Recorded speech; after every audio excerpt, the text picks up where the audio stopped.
It's 9 o'clock. Just don't say happy Monday. All right. We won't say that. So welcome everybody. This is the IRC Technical Advisory Group for our Group 2 proposals. So we're going to give it another couple of minutes before we get started, see if folks can log in. Maybe they're coming in from another meeting or they haven't quite got their coffee yet. So we'll give it just a few moments and then we'll get started.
All right. At least we can start with introductions. I will start out, and that way, at least your name, who you work for or represent or whatever. So my name is Micah Chappelle. I am the Technical Code Development Manager for Seattle's Department of Construction and Inspections. I also am on the Washington Association of Building Officials Executive Board as their Technical Code Committee Chair. And then on the State Building Code Council, I represent code officials for the state. So I appreciate everybody's time today. And I'm going to turn it over to, I'll just start calling names. So just be prepared. Let's start with Annette. That's okay if it's staff. Well, good morning. My name is Annette Hayworth, and I am the admin assistant for the State Building Code Council. Thanks, Annette. We'll go with Stoyan.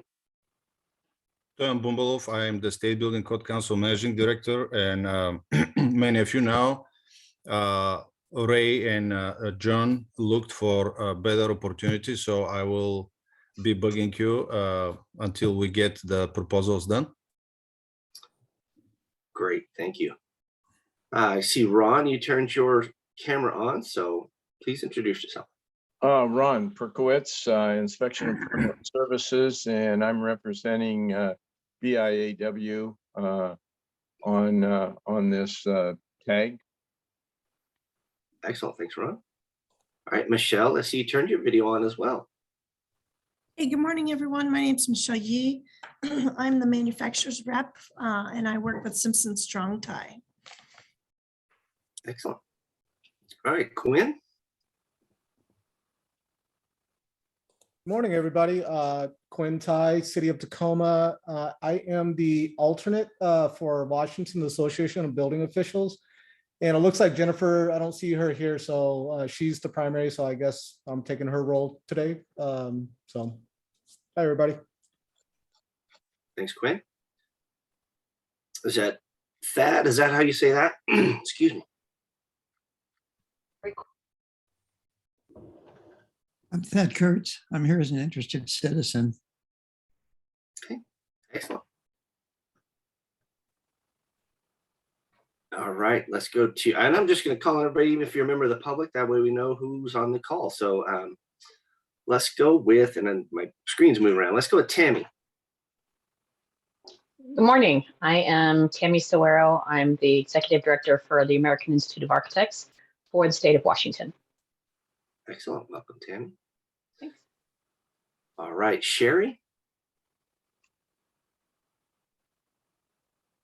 my video to go real quick. So my name is Sherry Newbold, and I have my own architecture firm, Live, Work, Play, and I am here as one of the people who's made a code change proposal. Excellent. Thank you, Sherry. All right, Amber.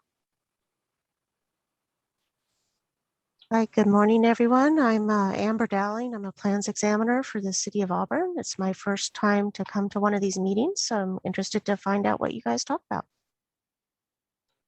Excellent. Welcome. Right, Andrea. Good morning, everyone. Andrea Smith with Building Industry Association of Washington. Welcome, Andrea. And let's go with Adam.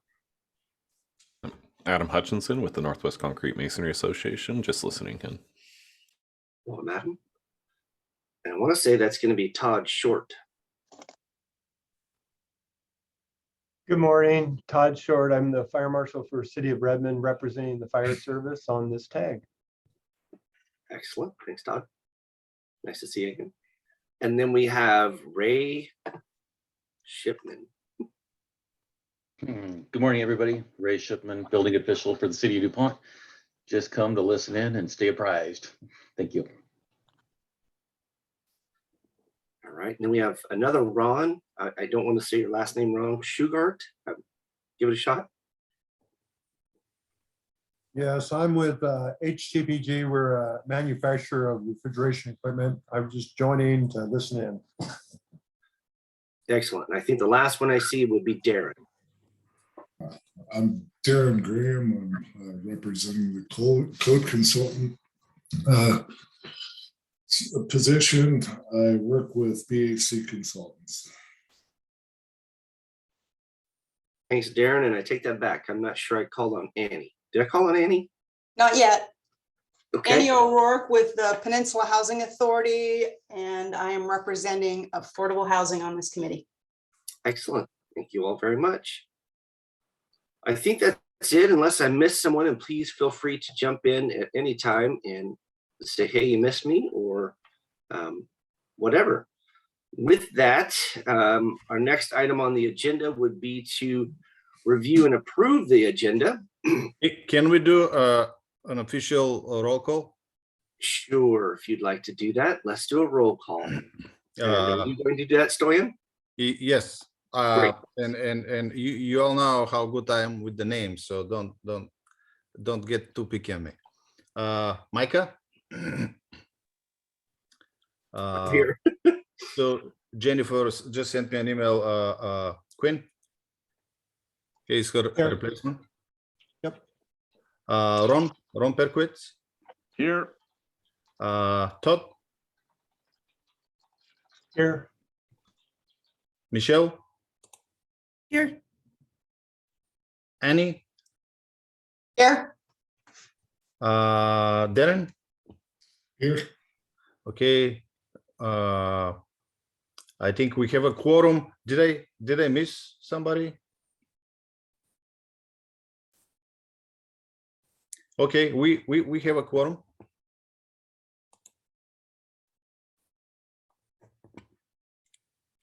I'm on mute.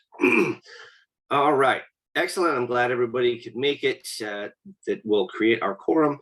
And thanks for all the guests for being here. With that, we will now move on to item 2 with a review and approve of the agenda. So if you approve of that, please make a motion. Don't be shy. This is Quinn. I'll make a motion to approve the agenda. I'll second Quinn's. Awesome. Thank you. We have a motion and a second. Any additional discussion or items that need to be relocated? I just have a question. Sure. Because of some scheduling constraints, there's a couple of items that are near the end of the agenda that I've got an opinion on. And I really don't feel necessary to take them out of order, but is there a way that I can, I guess, put my input in if I'm not able to be here for the live discussion? Sure. You're talking about specific code change proposals that are down the list further that you may want to discuss today, Ron? Yes. Sure, we can look at that. I don't believe there needs to be a modification to the agenda at this point for that, but we can definitely take that into consideration.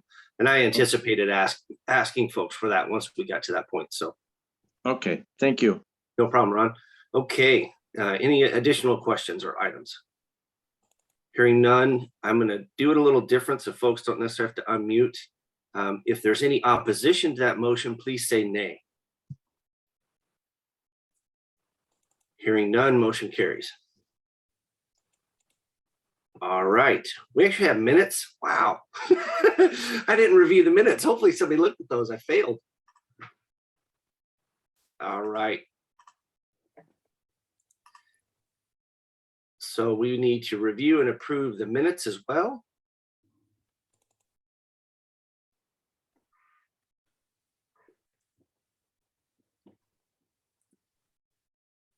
Motion to approve.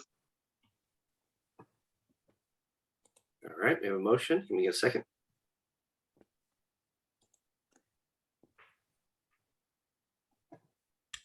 This is Quinn. I'll second that. Thank you, Quinn.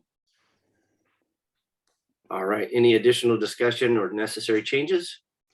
Could I get my last name spelled with a U rather than an A in O'Rourke? Absolutely.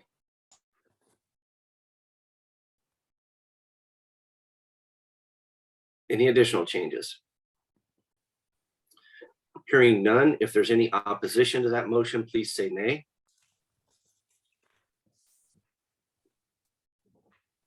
All right, motion carries. Thank you all.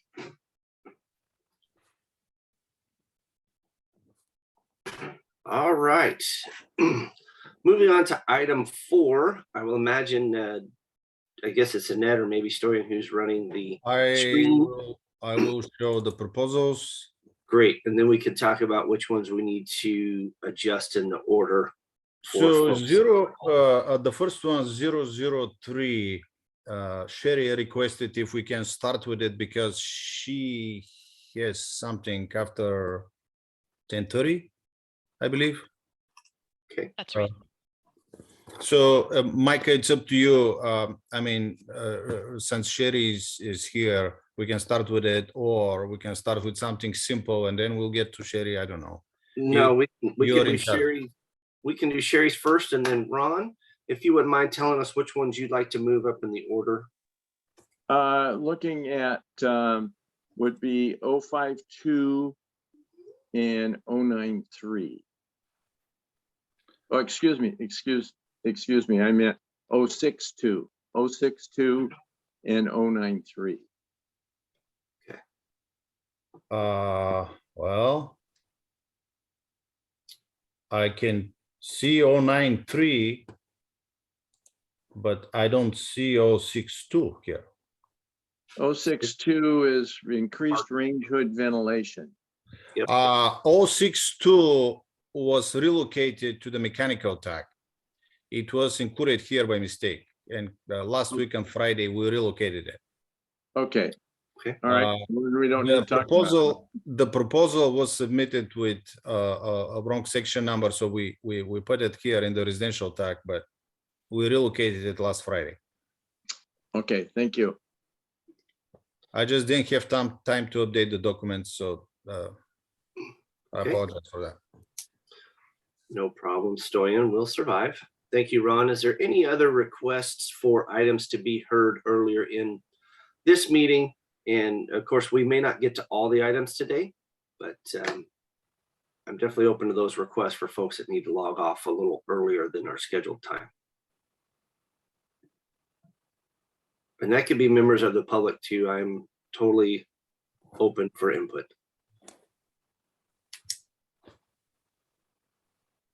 Okay. Hearing none, then we will start with 003, and if we can get that on the screen, and once we do that, then I will turn some time over to Sherry to start explaining the change to us. Do you see the proposal? We do. I do. Okay.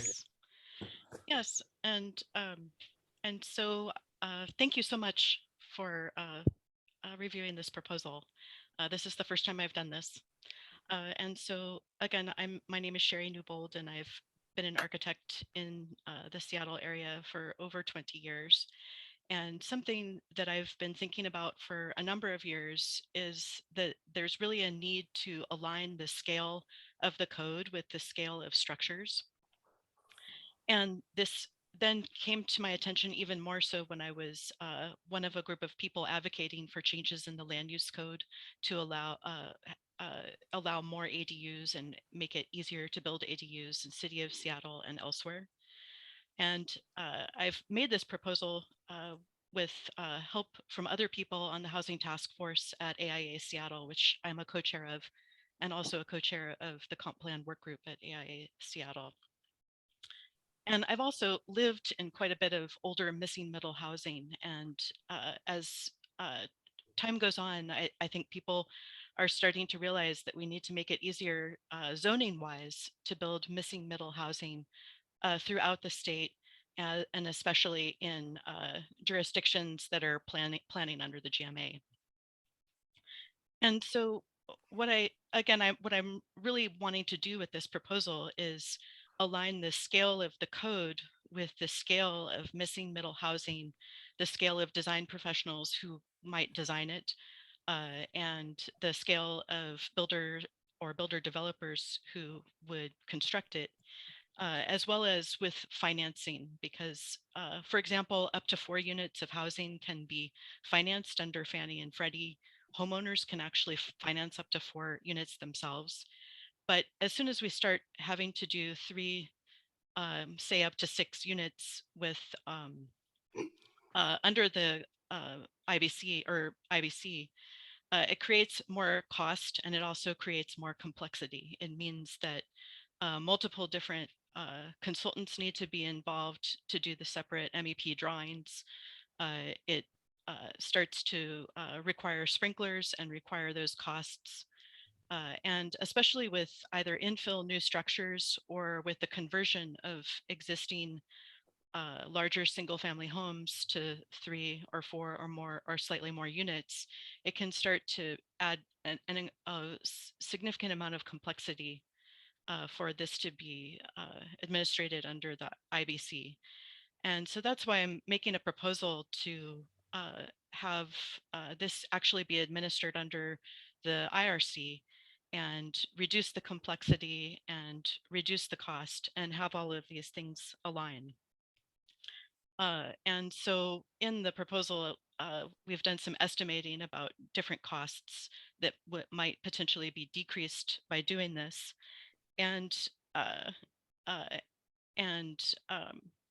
the other thing that I'll say about cost is I have a colleague who recently worked on a grandfathered in triplex in city of Seattle, where they were, making some changes to that structure and had to put 13R sprinklers into it. And it added, because of the specific situation of that property and structure, it added close to $100,000 to the cost of just to add the sprinklers in. And so I think ultimately what this means for the code and the proposal that I've made is that we create another definition for a large home that essentially has 3 to 6 units in it that are attached, and they can be side by side or on top of each other or both. And then in structures that are under 5,000 square feet and up to 3 levels, they could have fire separations of 2 hours and not be sprinkled. And ultimately what this will mean is that potentially one design professional can be involved in it, and contractors who are more familiar with the IRC can construct it. And then this definition would increase it up to 8,000 square feet with 3 to 6 units, but then add sprinklers in under that situation. This is something that has precedent. This code change has been made in Shelby County, which is city of Memphis. And so in order to make it easier to construct missing middle housing, they have made this code change to be able to do this. And I think that's all I wanted to say at the moment. I was trying to keep up and show you the different sections, but I wasn't fast enough. So if you want me to just let me know which section and subset section you want to see so I can. Sure. Yeah, I think, you know, the first part is the scope, basically saying we're adding this definition and then creating the definition. And then as we go down I want to say that it's down the page a little bit, Stoyan. So with just give me a second with the Sure. scope. I have notes here. I looked it up a little bit. So with the scope, we have an existing amendment Right. in this section. So we here is, I don't know if you can see it. Yeah. I went ahead and used the model code, and so I would need to revise this using the mashed together code that already exists to get the numbers to be correct. Oh, we can merge it. I'm just I just want to show it for the TAC members just to see what's the existing amendment. So here it is. And I'm going back to the proposal. So where did you say? Just, yeah, Werner, I think just down below this, I think the seismic provision part is pretty self-explanatory. So basically in this part, it's, you know, continuing on with the requirements for 2-family dwellings.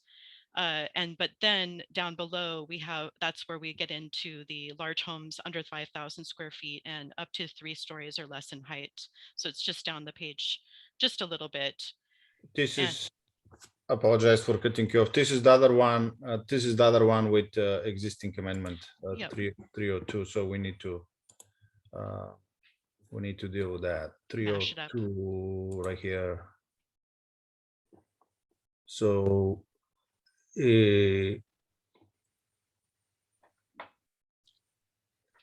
again, this is just for information purposes. So if we get there, we'll merge these two. Okay. And I think this is where we start to get into the change that I'm proposing. So we've established that definition of large home that can have 3 to 6 units in it. And then saying, okay, if it's under 5,000 square feet, if it's up to 3 stories or less above the ground plane, then they can be separated by 2-hour ratings, either floor or wall, and not have sprinklers. And then, you know, as we reduce the fire resistance, we start to add in the 13D or the 13R sprinklers. And I would say the other thing is up to 4 units above the ground floor, utilizing a shared path of egress. But there would not be other common spaces in them. And then if it's a larger structure up to 8,000 square feet, then those end up with the sprinklers. And these are sizes that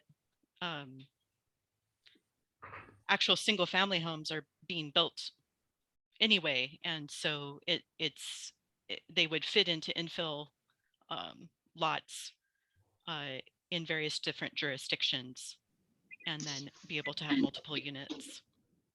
And this would also help with principal dwellings and ADUs as well.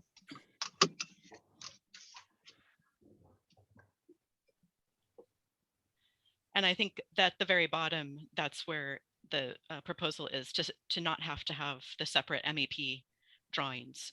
And then that would mean there's not separate consultants required. Ultimately, I think this also, it reduces the complexity for reviewing projects during the permitting process.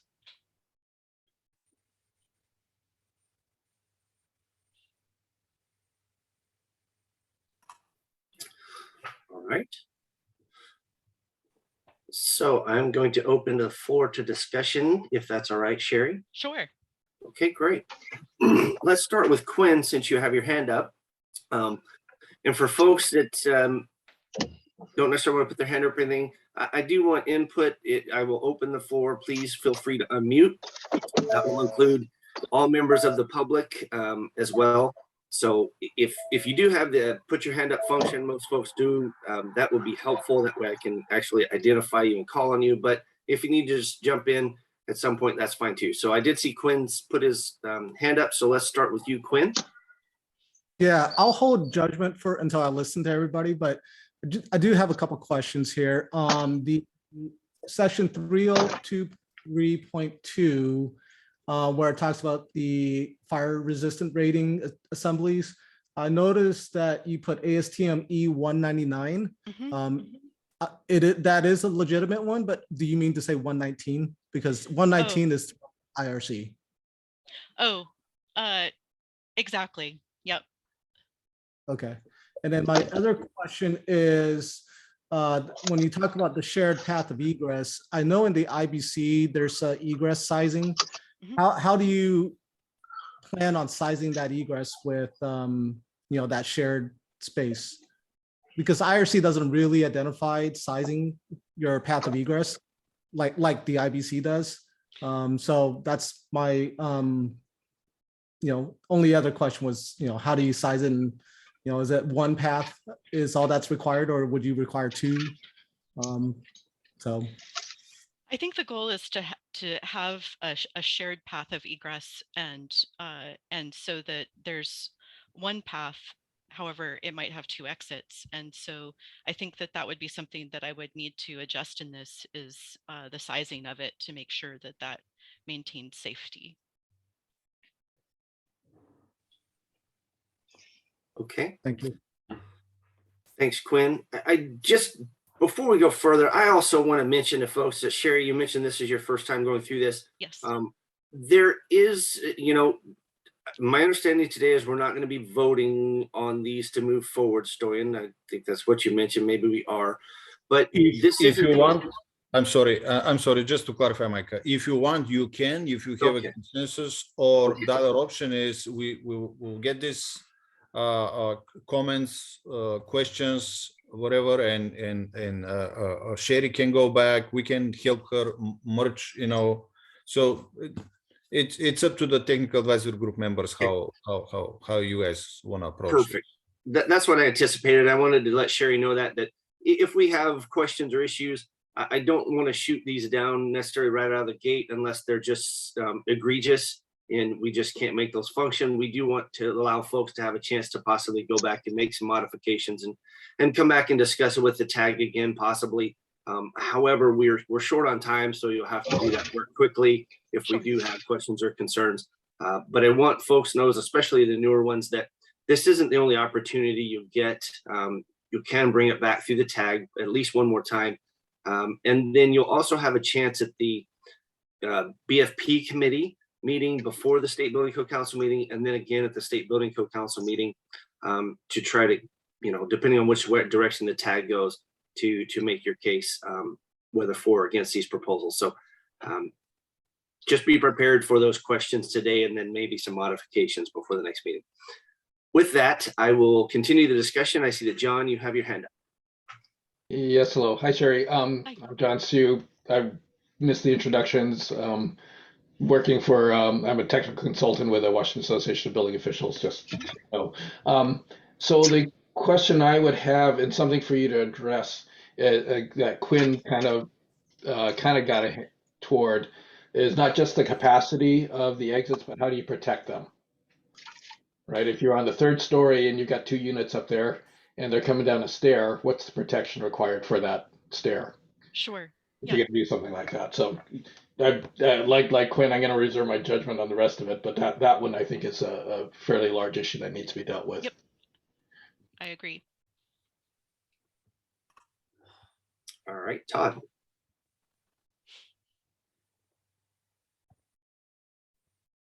I think you're muted still, Todd. Too many buttons to click. Thank you. Sherry, Todd Short, I represent the fire service. I have a question for you in regards to, it seems like you're trying to create a new definition that would also fit within the IRC versus the IBC. Yep. What are you running into that you're not able to do with the townhome provisions that are already included in the IRC? It's being able to stack units. Okay, and then it seemed like one of the big issues that you were trying to avoid were fire sprinklers. Yep. And so with stacked units and multiple people in one structure, the fire events that are occurring across the state and the nation are suggesting that it has a direct impact to each of the different units, oftentimes displacing people and making it very difficult to restore the buildings because of fire. Is this more about cost, feasibility, or because I think, even at $100,000 in today's terms, that's a relatively low amount in regards to what you actually get with the fire sprinkler systems. I think that it really is about complexity as well as cost.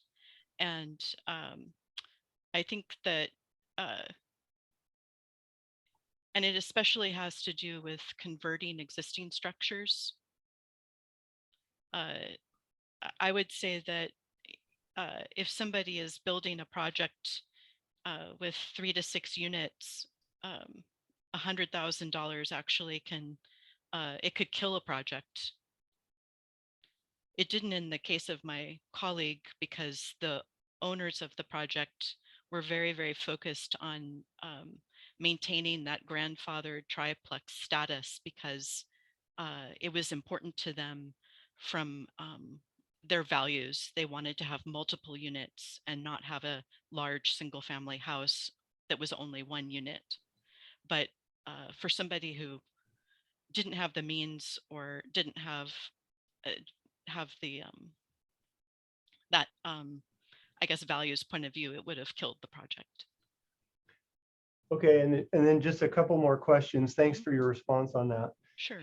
Why use the square footage versus what the state has sort of adopted as sort of a numbers of units? So townhomes with greater than 4 units require fire sprinklers.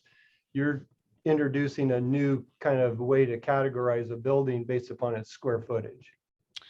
I think part of it has to do with what fits on an urban or suburban lot, essentially. And this is something, and it also has to do with keeping units on the smaller side. And I would say it also has to do with if there's just, it limits the distance of travel, essentially, to have a smaller volume of structure. Okay, and then my final, at least initial questions are you anticipating to use this in residential areas or commercial multifamily areas in regards to zoning? Well, I think one of the things that I foresee happening is something that is similar to what's happened in Oregon and California, is that in those states, there's been, at the state level, they've started to require that jurisdictions allow missing middle housing, duplex, triplex, fourplex, fiveplex, sixplex, in all zones. And there's been there was an attempt at it in this past session with House Bill, I want to say it was 1782, to do that. And ultimately, I think that either the state eventually will pass some kind of legislation like this, or different jurisdictions that are planning under the GMA are going to ultimately want to do this. And in the city of Seattle has SF zones that are now called neighborhood residential zones. And ultimately, I think in the comp plan process, there's going to at least be the attempt to start to add small scale missing middle housing. And so this is in anticipation of that this would ultimately start to align with the future zoning code.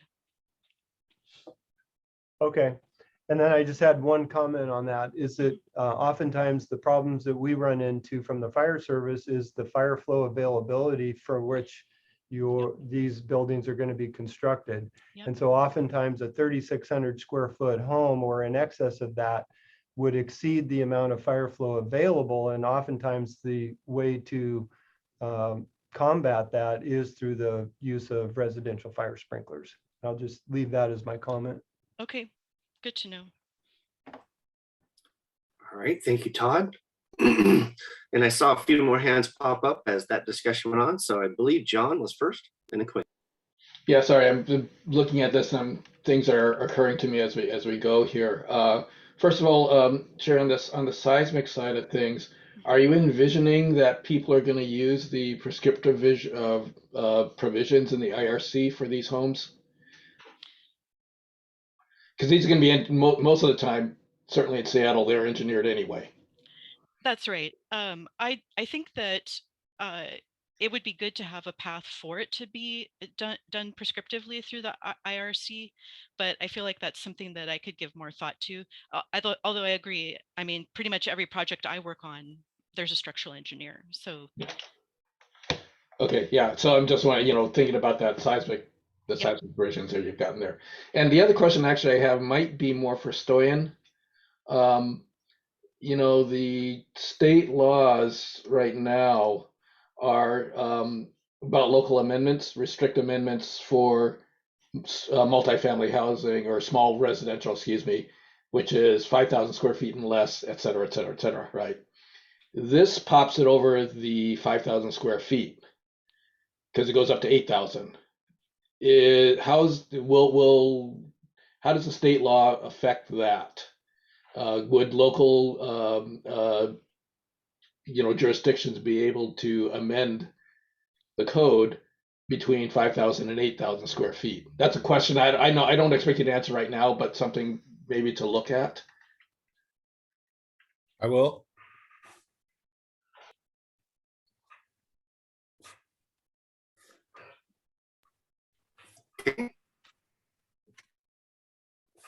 I have some of these same concerns, but I'll wait for other folks as well. So go ahead, Quinn. Yeah, thanks. Hey, Sherry, I noticed that the wall and floor assemblies are going to be 2-hour fire resistant rating. And at the last sentence, it says, shall extend from foundation to the underside of the roof sheathing. But what about the supporting walls? Is there going to be, because typically, in other parts of the code, it says supporting walls shall be the same rating, but it doesn't really mention that in this section. So I thought I had that in here, but yes, the supporting walls would be, and I thought I had that in here, but it could be that I had it in a different version. But yes, the supporting walls would be. Okay. And then what about go ahead. Quinn, hold on, Quinn. Can you tell us what section so we can show that on the screen, Quinn? Sure. It's R302.3.2.1. It's the same section where the ASTME 199 right there. Yeah, so that's where they talk about the 2-hour fire resistant rating for the walls and floor assemblies, but I didn't see anywhere where it talks about the supporting construction. Okay. It's the last sentence in the proposal, R302.3.4.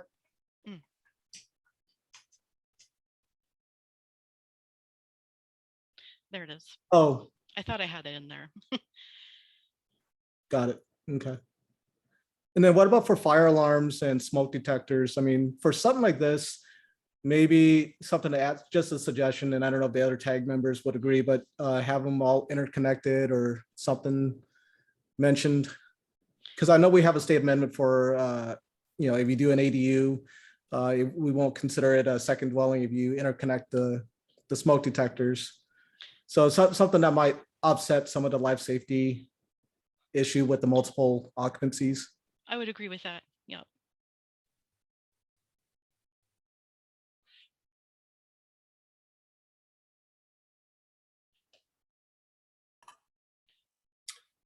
All right, thanks, Quinn.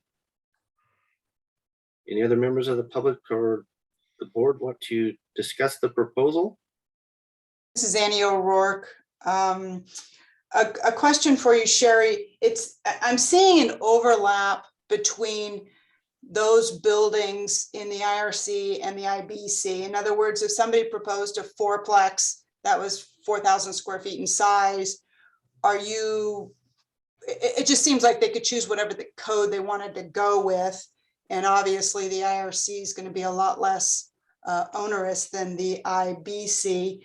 I mean, I guess I'm a little concerned about the pick your code depending upon size of building.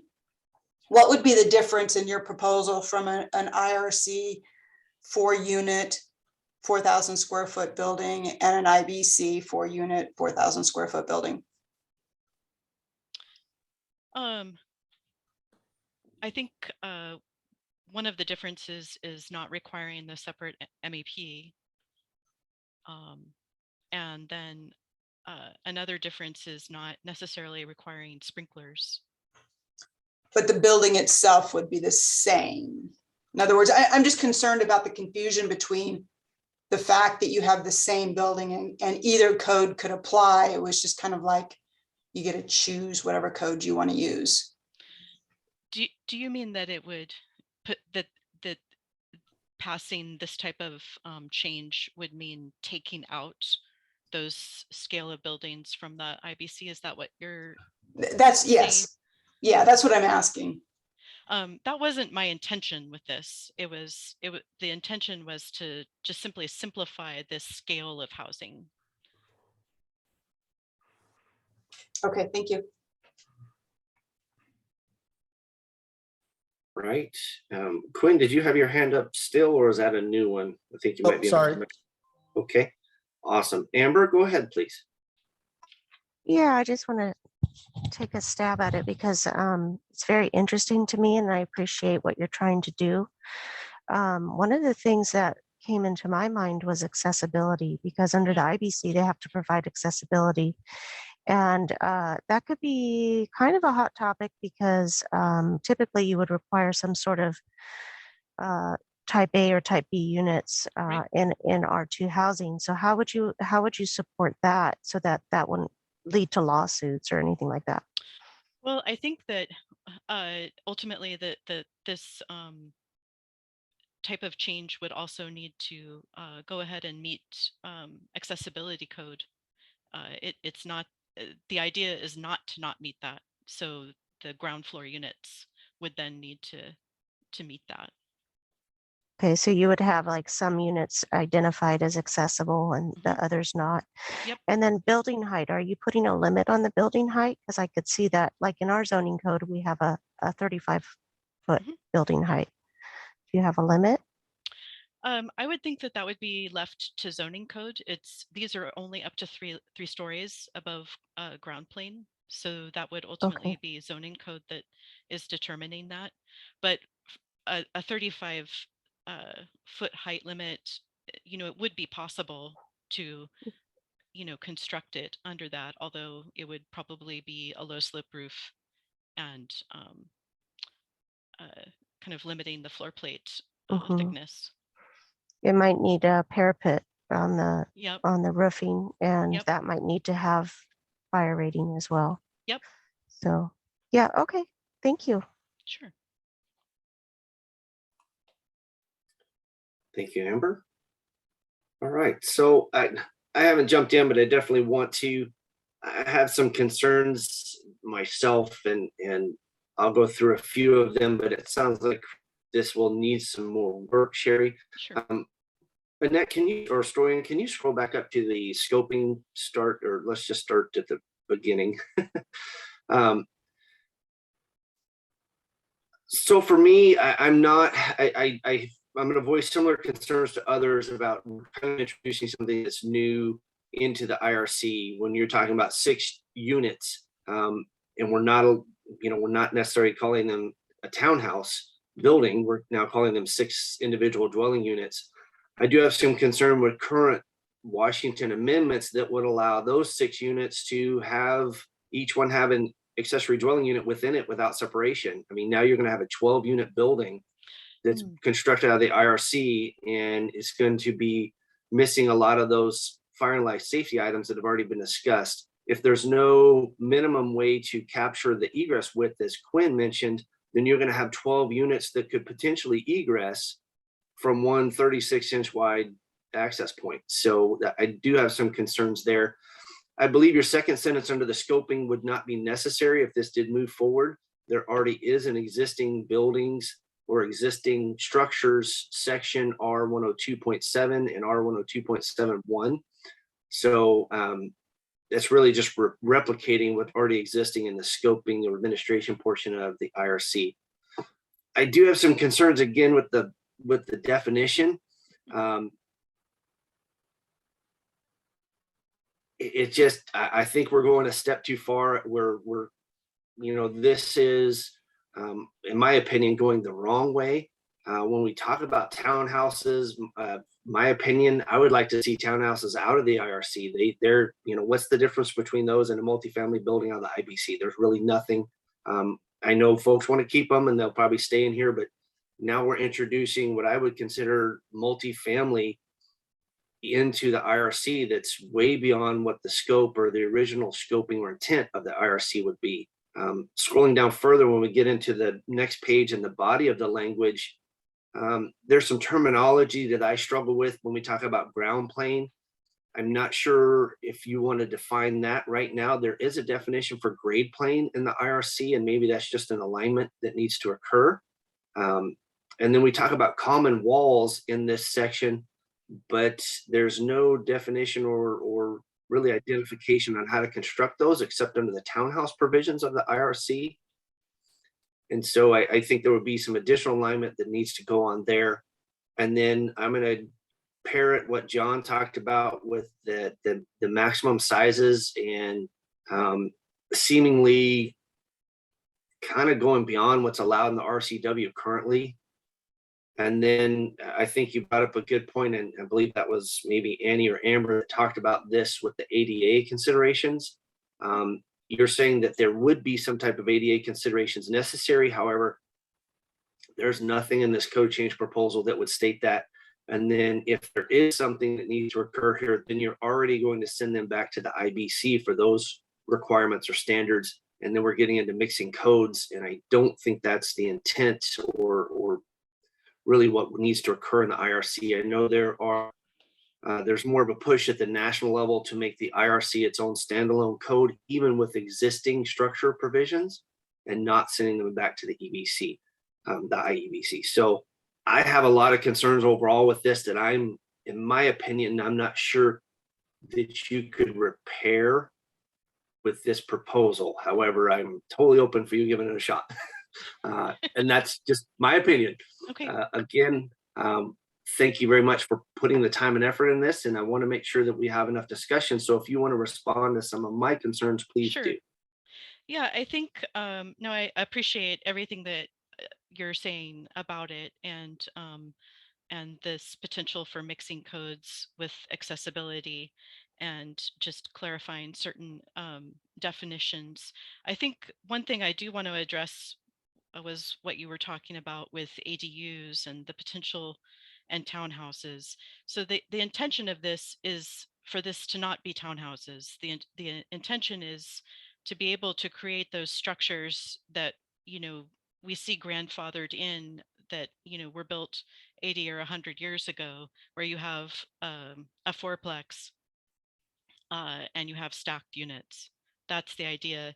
It's not the idea that these are dwelling units that then have ADUs attached to them. In my mind, the ADU is another dwelling unit. And so if somebody was creating a dwelling unit and then created an ADU attached that was aligned with that dwelling unit, you'd have two dwelling units. So it's not my intention that this is a 12 dwelling unit structure, just to clarify that. Or that these are necessarily townhouses. And I guess the question that I would ask is, do you, if you are, you're willing to give me another shot at this, and I'm willing to modify it and get it to align more with points that people have brought up.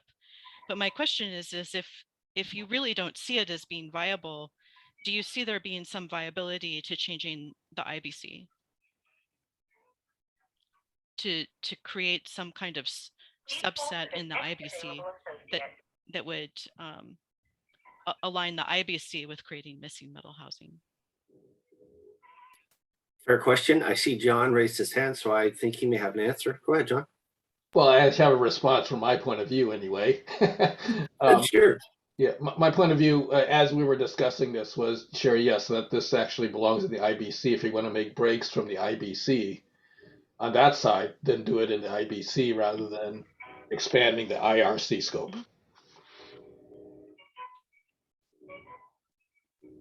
But I'm also not a voting member. Okay. All right. Thanks, John. That would be a similar answer for me. Can I clarify something? Sure, Stoyan. With IBC, we are done with the non-structural provisions. That's the thing. So if it's for IBC, it should be the next code adoption cycle or some kind of a rule that I personally don't like, emergency rules. But, I heard you love this emergency rule, Stoyan. Oh yeah, I do. That. Yeah, I think what you're mentioning there, Stoyan, is we would not be able to more or less comment this one enough to get it into the IBC, since that process is closed. So yeah, that's correct. Not for this code cycle. Yeah, so it ended up having to be next year. As what would happen is we would have to just give you some direction on where we think this would need to end up, and that would need to come back for next code cycle, which happens. Some of these are a very long process. So right. Quinn, you have your hand up. Yeah, so unlike John, I am a voting member here, but I do agree with John that this really does belong more in the IBC, because by bringing it over to the IRC, we're really, there's a lot of mixing and matching that's going on, and I don't think that's really the intent of the IRC right now. But it really, I like the intent. So don't get me wrong, the intent, and I see that there's a lot of good things that this proposal is providing that would alleviate some of my concerns. But again, it belongs more in the IBC. Okay. And I guess my question is, what I'd really like to do is update this to address people's concerns and discuss it again, even if ultimately I would take this proposal to the IBC. And does that work for you? I'm shaking my head as the chair. However, I would like to hear from the board if they are open to that possibility of modification and hearing this again, either at the next meeting or the one following. I got a thumbs up from Quinn. Don't be shy, people. All right, What's the question, Micah? Sherry would like to know if she can modify this and bring it back for additional discussion in a future meeting. And I'm for that. A few others have given the thumbs up. So that's the question, Todd. Okay, thanks.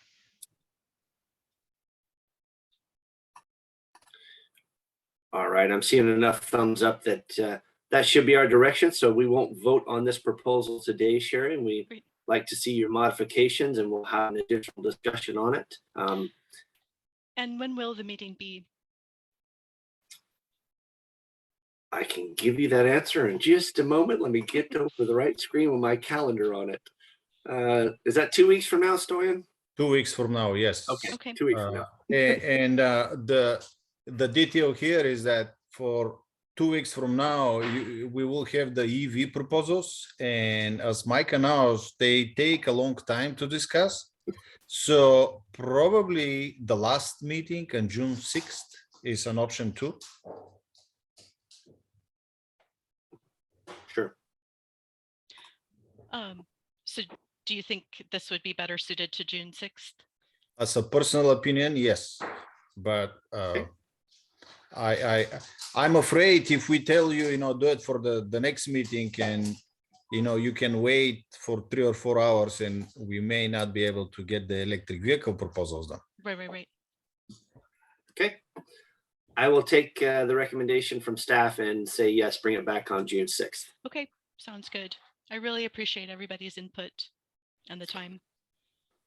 Awesome. Thank you, Sherry, for your time. All right. Next one we're going to move to on the list was the one Ron, I believe, requested was 093. And I got to get there myself. Too many screens open.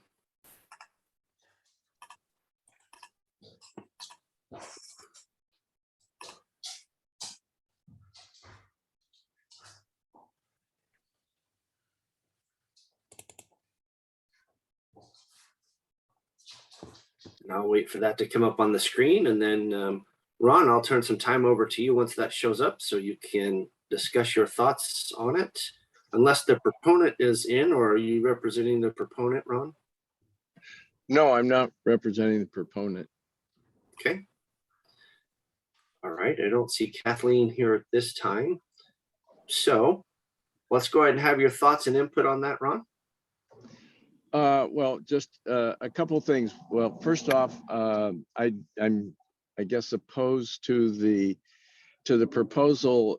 It states that there's no cost involved, and I find that a bit negative because it's a significant cost in having to go ahead and separate everything out rather than doing a destruction of the building. I know that, you know, yes, it's nice to try and save every stud and all the old boards, but normally if there's a value in there, they're salvaged early on. And if you've got a piece of property with somewhat of a derelict house on it that you're trying to reuse the property to build a new structure on, there's a significant cost in demolition when you go from an equipment to almost a manual dismantling of the house. The other thing is she says that you cannot use heavy equipment, but I don't see a clear definition of what she's meaning as heavy equipment. You know, is a small backhoe allowed, or is she talking about a large excavator? So that's my feelings on it, that maybe it needs to get back and really do a better cost benefit analysis.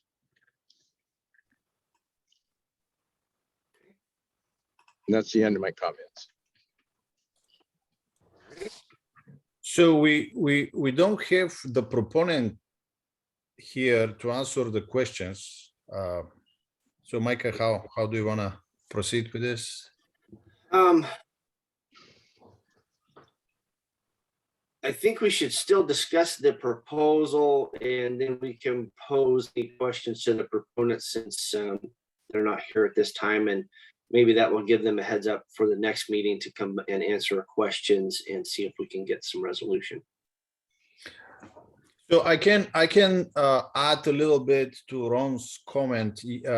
So the proponent is saying no cost benefit analysis, but I highlighted the first sentence, which is common practice with these proposals if this is an appendix. So it's not that it doesn't have economic impact.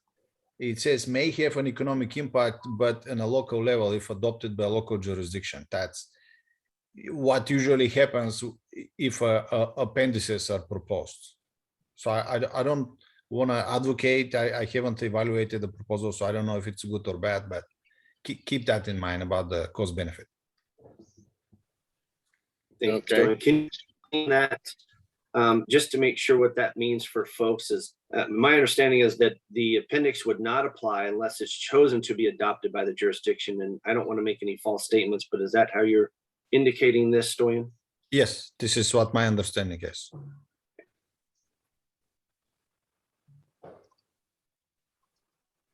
Ron, does that help your concern with the economic impact statement? No, because there are some jurisdictions that seem to just adopt everything. And they figure that the analysis is done by folks like us or ICC or, you know, prior to it being published. And once it gets published, it's really easy for especially small jurisdictions to just adopt it, and then the code officials, whoever, have to wade through the regulations to try and sort it out, and then the poor contractor all of a sudden is hit with a surprise as the project moves forward. Okay. And the other thing that I forgot to mention was that this is in the residential code. So up to a particular size, this will need approval by the council. There are only 2 or 3 appendices that are adopted by the council. They are effective if adopted by local jurisdiction, but these appendices, they don't need approval. For this particular one, how it works is if a jurisdiction wants to adopt it, then it will need approval by the council. So this is an additional step. Again, I don't want to advocate in either way. I'm just trying to clarify the procedure. Well, that's very helpful, Stoyan.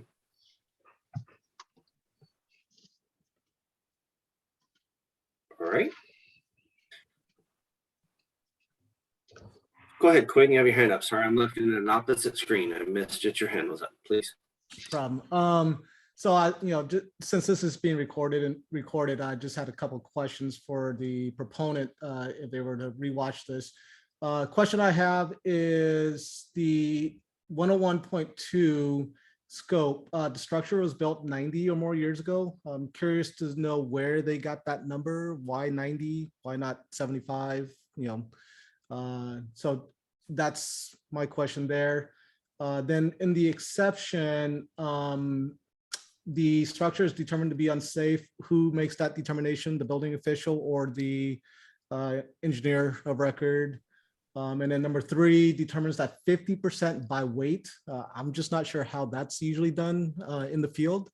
I mean, that's going to be a tough one to enforce or even do. So that's something I'm not familiar with. So this just a request for clarification on that.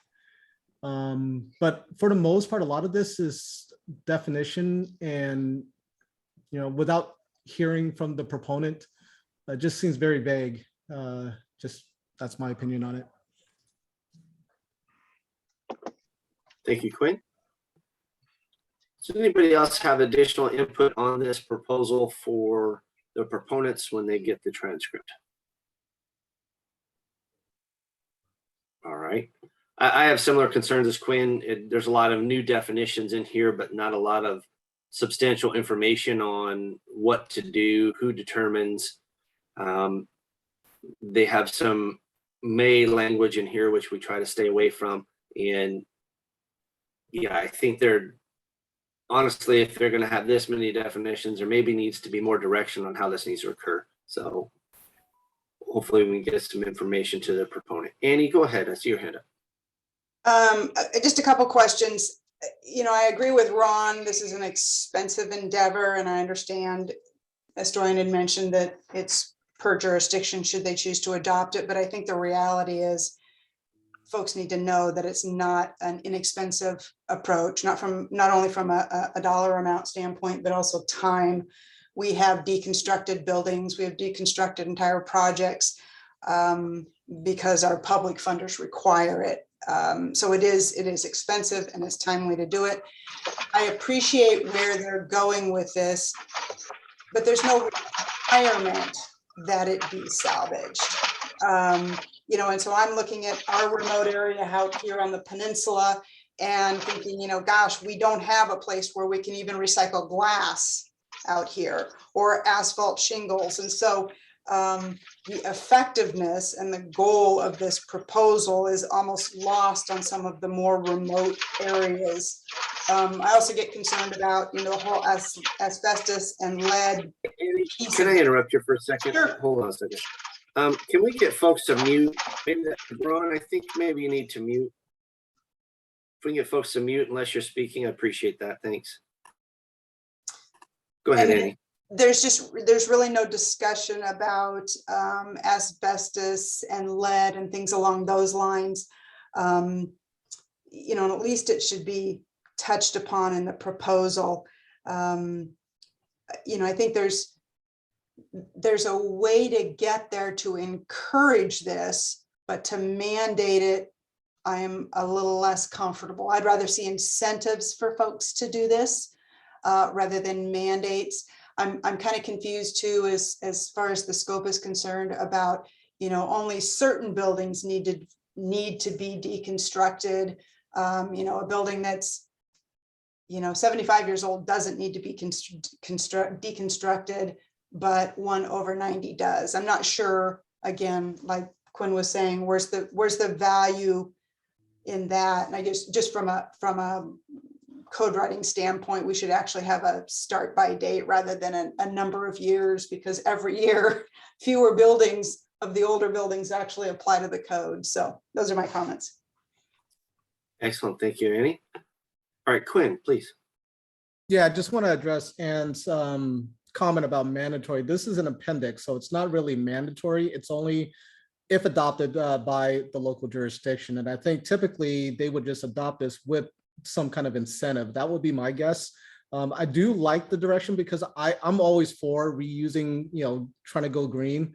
But from a plan review local jurisdiction standpoint, though, I'd like to have something that's more substantial to help guide me on what I need to do rather than just a definition. I mean, if we adopt this, then what do we have to do to go about getting all this done? But yeah, it's not mandatory unless specifically adopted. All right, thank you, Quinn. All right, anybody else want to provide some input on this before we move on to the next item?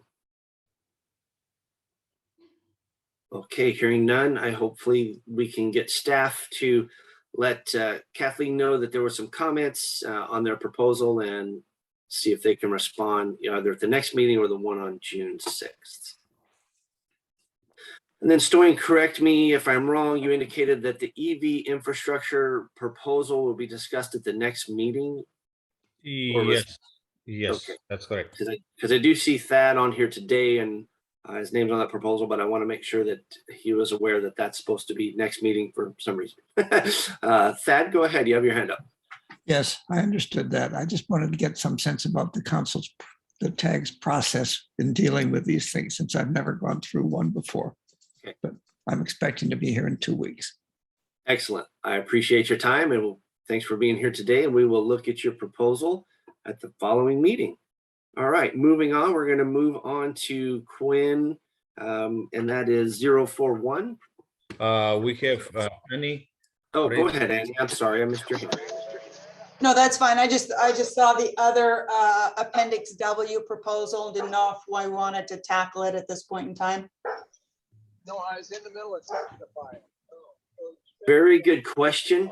I'm going to say, since we don't see the proponents here today, why don't we hold off on that one?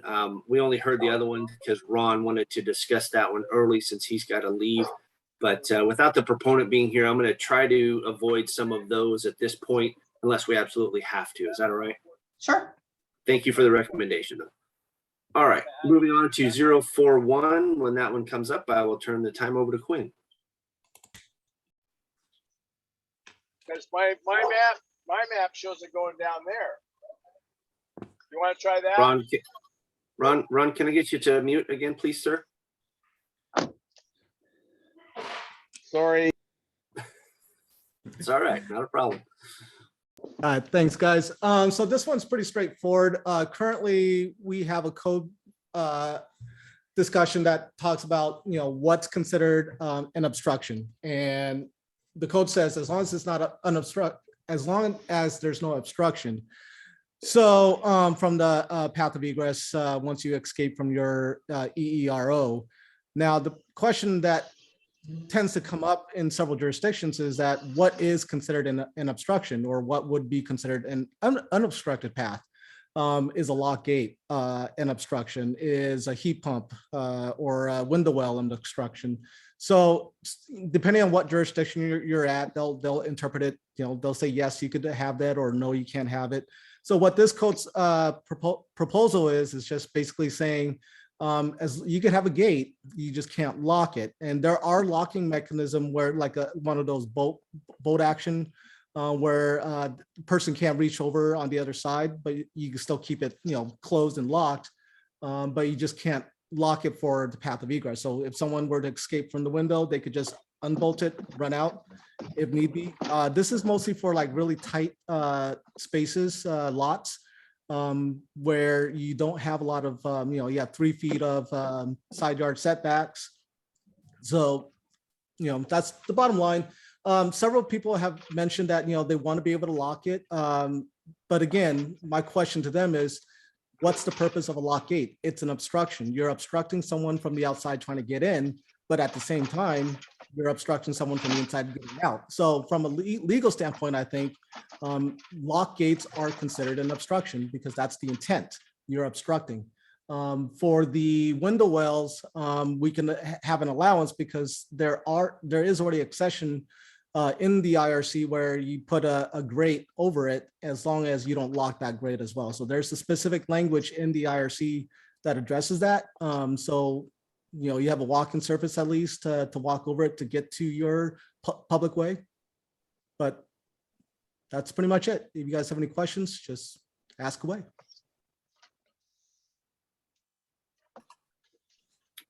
Okay.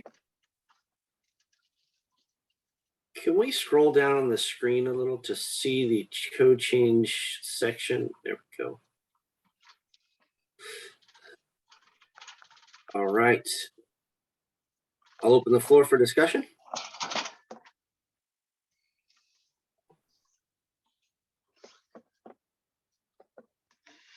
So quiet. All right, maybe I'll start a little discussion. Micah, I do have a question for Stoyan maybe, but did Seattle, did they send a similar proposal or did that not get through? Well, let's see. This is all I have. Okay. Did you have 149th in? No, it's 149th. Sorry. Ron, can I get you to mute again, please? I apologize. I'm not sure what's going on here. I keep muting, but it keeps wanting to talk to you again. No problem. We don't mind you talking to us. We just need to be on the subject we're discussing, though. Yep. On the screen, you can see our proposals that we have. If you believe something is missing, let me know. We can search for it. No, it's fine. It's just a similar proposal. I just wanted to, I was hoping to have both of them in there to, to have a little bit of different takes on it, but they're the exact same thing, just in different order. So to answer that, Quinn, we did not submit that code change proposal. I think we discussed modifying this layout to match the proposal Seattle sent to the national level, but that was not discussed prior to the submittal deadline. So that is something we would like to see, so we can discuss how to show that language if you'd like, Quinn. As Quinn mentioned, it's for the Seattle proposal we submitted to the national level. It's the same language, however, it's just reorganized where we take this language here and put it in a different section.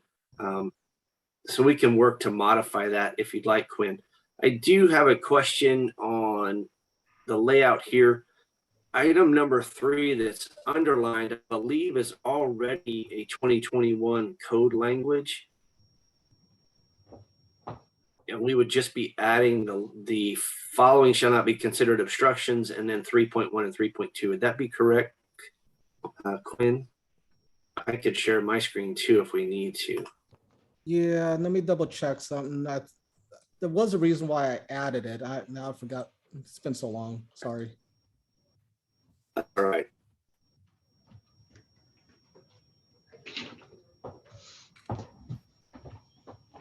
So let's let me open the floor to additional discussion. We try to find I can try to find that Seattle language for you real fast, Quinn, so we can see the layout change as we discuss it more. But let me open the floor for that. Does anybody have any thoughts or questions as to why we would like to have this code change or not? Micah, this is Todd Short. I would like to ask Quinn maybe to provide a little bit of foundation for me. I believe this came into the code, the last code cycle. And what are we seeing out there in terms of designating that 36-inch path? And are we having trouble with townhome units that all go out to a common area where there's oftentimes fencing in between each of the different units? So my understanding is that there's multiple different scenarios here. People, these are tight lots where they have a heat pump out there, one of those exterior condensing units. And it's being placed where now instead of a 36-inch wide egress, it's basically blocking, it's 44 inches high, it's blocking your path. That's one situation. The other one is, like I said earlier, there's a locked gate.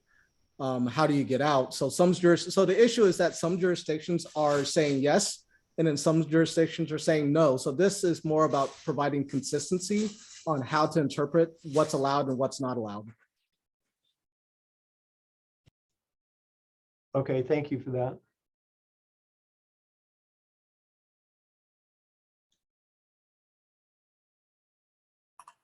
Okay, thanks, Todd. All right. So if everyone has a look at this code change proposal real fast, I'm going to share my screen, if that's all right, to show a different way of identifying this, which I think Quinn would like us to move forward with.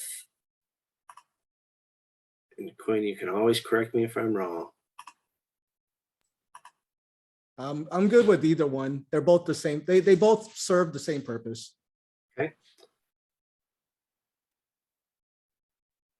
Let me know if folks can see that and if I need to make it bigger.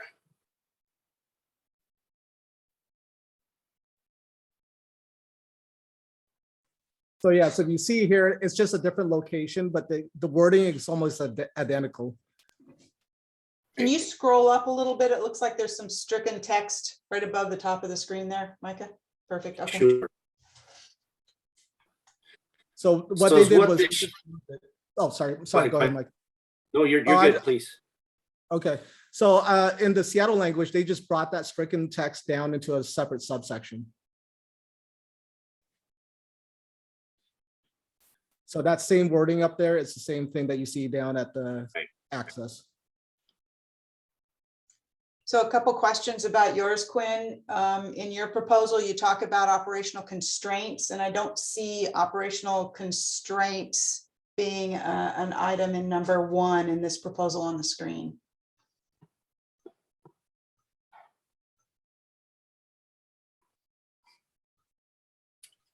This item number 1 reads exactly the same as Quinn's. No, I think because mine has the word operational constraints. And I think oh yes, it does. I apologize.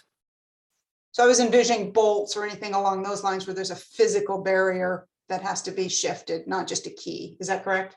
Correct. Yeah. So you could have that bolt. So in mine, basically, with the operational constraint, you could open it. You just can't use a key or tool or special knowledge. We can go back to Quinn's proposal as well. John, go ahead before I switch over. I think either way, I don't think operational constraints necessarily adds anything. This would still allow you that bolt, right? That you were talking about, because it's still without a key or special knowledge or effort. So I'm not sure if I'm not sure what the operational constraints would cover that this language would not. I think either way, either language works, I guess. Yeah, I think when I took that language, I took it straight from the IBC.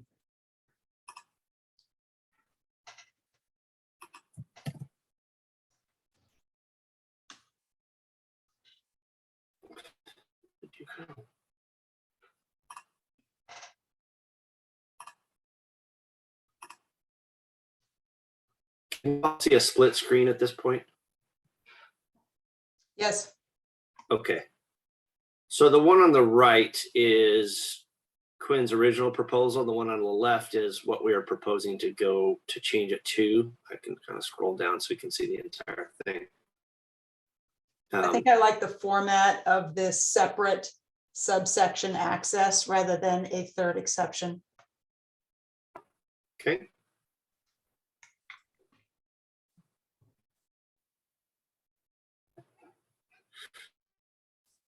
And I can send this over to you, Stoyan, if we decide to go this route. The other item that's a little different here is this strike through at the top.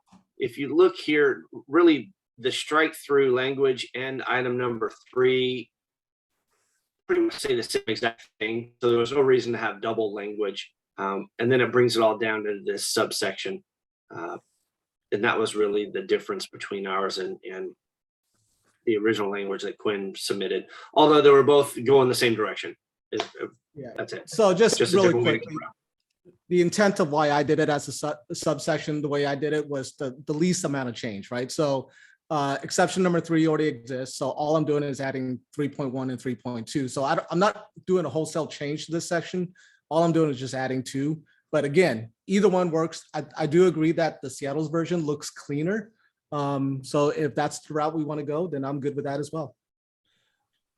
The concern I have is that when we are using the Seattle code, I have nothing against the Seattle code, but you guys are confusing me all the time because we have an existing amendment here. So I want to be sure what are you exactly trying to do. So my point is when the TAC and the council agrees on a proposal and then I start or somebody else from the council staff pulling our hairs, whatever it's left over, how to merge it into the existing amendment. So you don't need to answer my question right now, but when we get to the, writing the final draft, then you need to take into account whatever we have in the WAC right now. And we have section 310.1.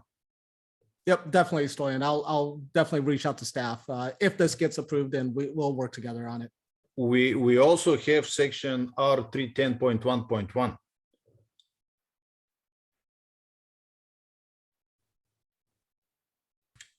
Which is fine. I think it's just more of a renumbering. That's more of a administration portion. I think the intent right now is just to try to get the code language in.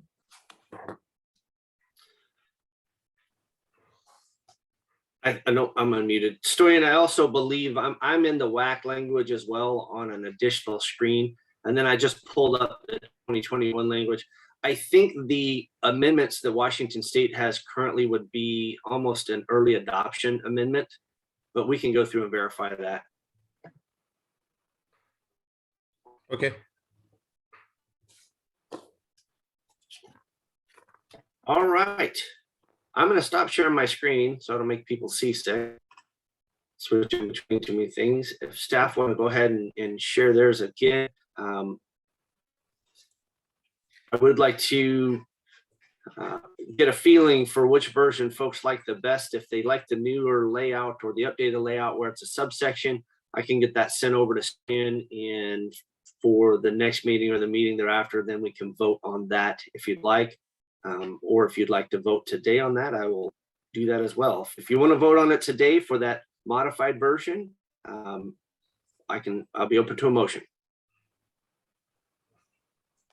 So I don't know if I can make the motion, but I'll go ahead and make a motion to approve as modified with the Seattle's version. Okay, we have a motion. Do we have a second for that? I'll second that. All right, we have a motion and a second. Is there any additional discussion or members of the public? Any additional discussion? All right. Again, I will ask for the vote so folks don't have to come unmuted. If there's any opposition to that motion, please say nay. Hearing none, motion carries. Story and I will get that version sent over to you momentarily. While we open and discuss, let's do a time check. So we're actually about halfway through the meeting. So why don't we go ahead and take a short break? Does 10 minutes work for everybody? Let's come back at 10:35. And I want to say that I need to leave the meeting probably 5 minutes before 11, and I'll be back. I have another meeting, but I'll be back by 11:20, I guess, and Krista will take over. Okay. Okay. Excellent. All right, everybody come back at 10:35, please.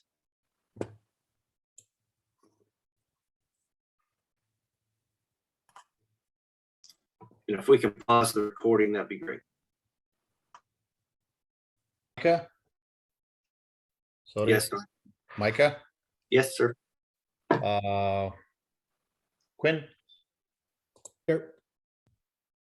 Ron? Here.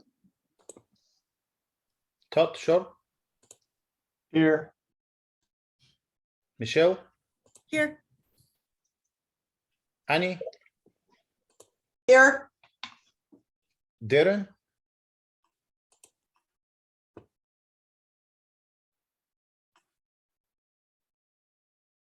Okay, we have only one missing, but we have a quorum. Okay, thanks, Dwayne. I see Darren's still on. Maybe he's just not back from break yet, which is fine. All right. So Sorry, we are. this is Darren. I'm here. I had trouble there unmuting. Excellent, thank you. All right. So we are moving on to proposal 042, and I will turn the time over to Quinn. Once that pops up, it's all yours, Quinn. All right, thanks, guys. So again, I'll keep this one simple. This is only in the two-family dwelling section. Several of our members' jurisdictions have been seeing this where there's an opening between that common wall between the two-family dwelling. And a lot of the issues is coming from what do you call that opening? Some people have been saying no fire rated doors required. Some are using the garage separation where it's only required to be 20 minutes. And then the majority though have said they've been requiring 45 minutes because it's a true 1 hour separation. And what we did here was I just took the interpretation from the IBC chapter 7, where it talks about if you have a 1 hour wall, this is the equivalent door assembly that you would need. And so for a 1 hour wall assembly between two dwellings, then it's a 45-minute rated door. And I added the exception because again, we're trying to promote sprinklers, is that if you have sprinklers, then you could reduce that 45 to a 20-minute rated door assembly. So pretty much it, pretty straightforward. So I'll go back again to the existing amendments in WAC. So this is 302.3.2.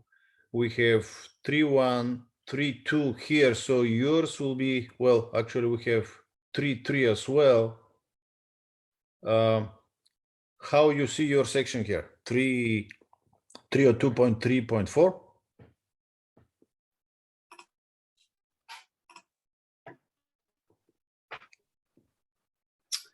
Here is the building code, the residential code. I'm sorry, 2021. The last one is 302.3.1. Correct. And isn't there a state amendment where we separated all this? So it'll be like a 0.4. So it'll be another subcategory, subsection as well. So it'll be 0.1, 0.2, 0.3, and 0.4. 302.3.4. Okay. Okay. All right. Great question. All right, I'll open the floor for discussion. Does anybody have any thoughts, concerns, other areas of interest on this? Are you seeing this in your jurisdiction, or have you designed something similar? Any input as well?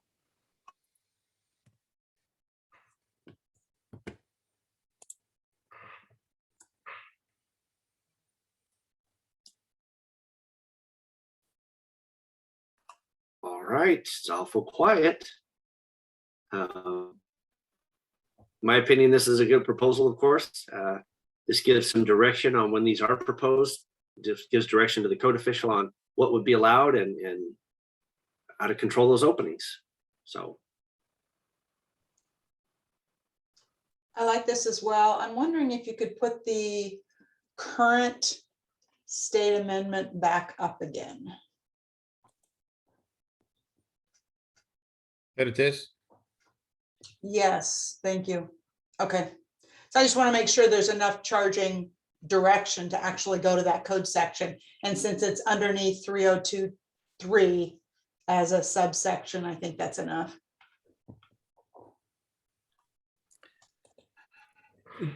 The other thing I want to mention is if you can pay a little bit more attention on the cost benefit analysis, because based on a law that was introduced and approved in 2018, now the State Building Code Council needs to do the cost benefit analysis, and the staff will prepare the cost benefit analysis using the proponents data. So this should be part of the technical advisory group review.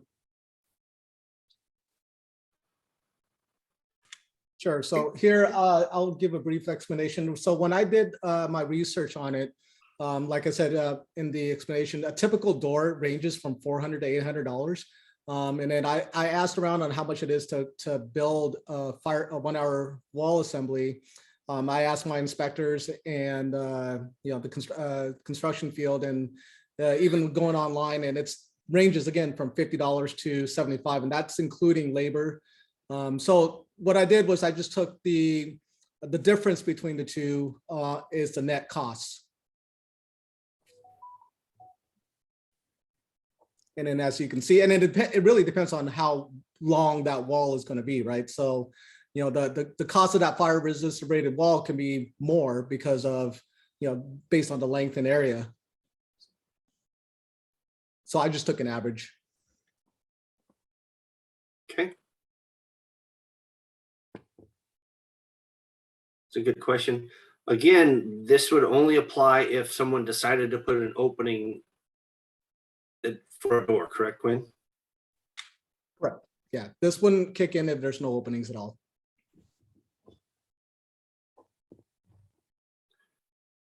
All right.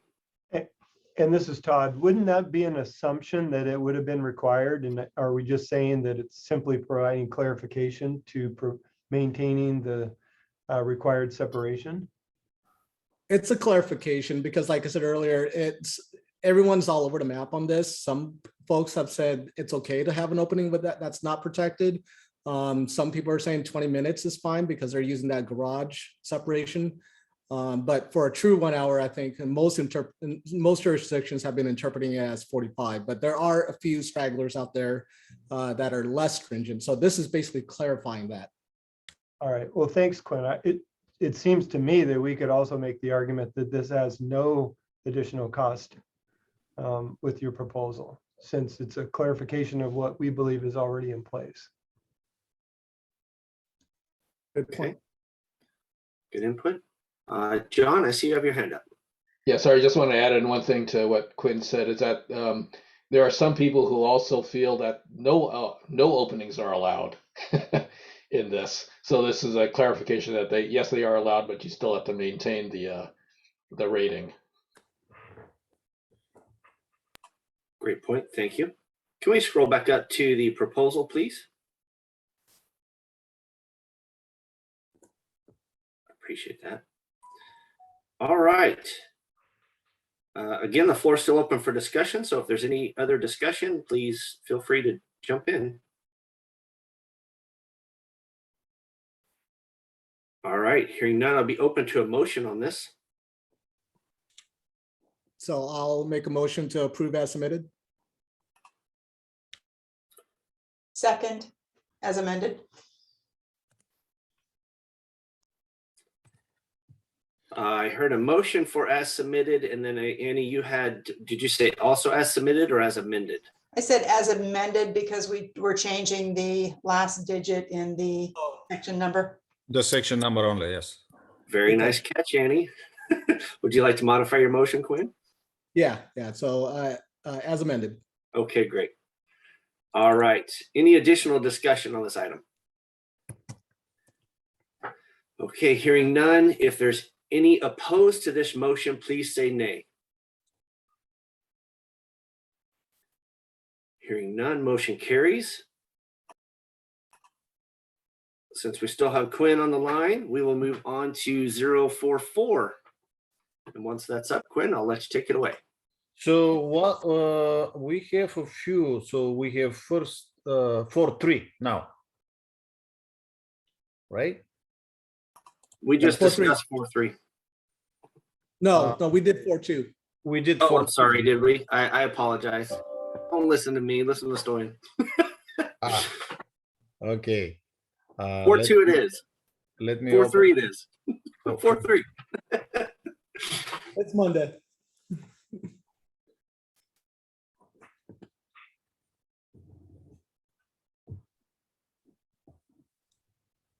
Come on. Okay. All right, so 4-3, again, hopefully really simple. This one is, again, in the two families dwelling section, and it's only if the designer and the owner wants to have a third space, another space that's just in the shared accessory common area. And similar to like a garage, but in some of the designs that I've seen, it's mostly like laundry facilities, storage rooms that are just shared between the two family dwellings. What do you do with that separation at that point? And what we did was that we just basically considered them similar to a garage, similar hazards, where you have the 1/2-inch jet on the walls, and then if that accessory room is in the basement, then you would just cover it up with a 5/8 type X. So pretty straightforward. We're just treating it the same way that you would treat a garage. If anything, it's less of a hazard because there's more less, like a garage, you have a car and oil cans. Potentially you could have like a gas tank in there, but mostly it's just a laundry facility that you'll see. But again, it's because it's a shared space, you do want to have some kind of protection. 1/2-inch is what we determined to be equivalent to it. And pretty much any questions on it? And just keep in mind, this also got passed at the national level, so it might be coming in 2024. Well, it got passed at the committee action hearing, so it still needed to be voted in. But if it does, then this is just more of a stopgap until the model code catches up.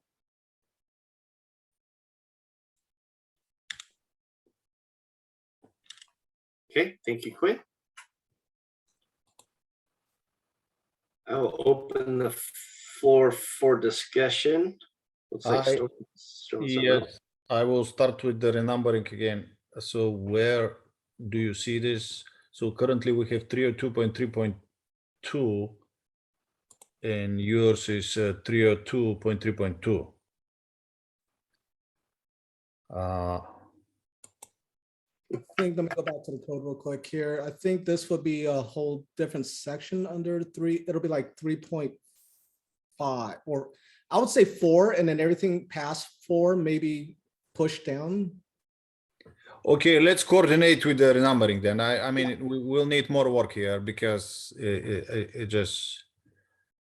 So let's leave it. I will coordinate with you and see how we'll end up with the numbers. Perfect. Okay. Sounds like a good plan. All right, back on the proposal. Is there any comments or questions on the language? John, go ahead. Not necessarily about the language, just kind of thinking about for Quinn and Stoyan. I think it's kind of depends on how many of these pass, right? If they all pass, then what you need, I think Quinn, maybe what Stoyan needs is kind of how do all of these proposals fit together? What does it look like in the end? I think that's going to be the issue. And, if one passes, one doesn't, then that'll have to be get fixed. But I think that's, if you can do that, I think that'll help Stoyan a lot. Good point. Thanks, John. This is Todd. Just let me make sure I understand this correctly. So this is a room or area within either unit that has access by both, and it's not part of or could not be part of the required separation between the units. Correct. So think of like you have a side-by-side duplex, and then they do an addition in the back, and that addition is accessed. There's a door between both units into that laundry facility or storage room. So it's a shared access. Well, not shared, it's separate access, but it's a shared space. So it would just have the resulting, if any, separation requirements leading into it. Correct. Okay. Thank you.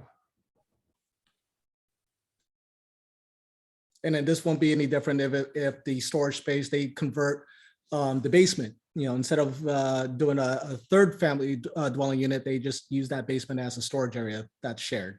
So again, it's not something that's used 100% of the time. It's just used partially. So.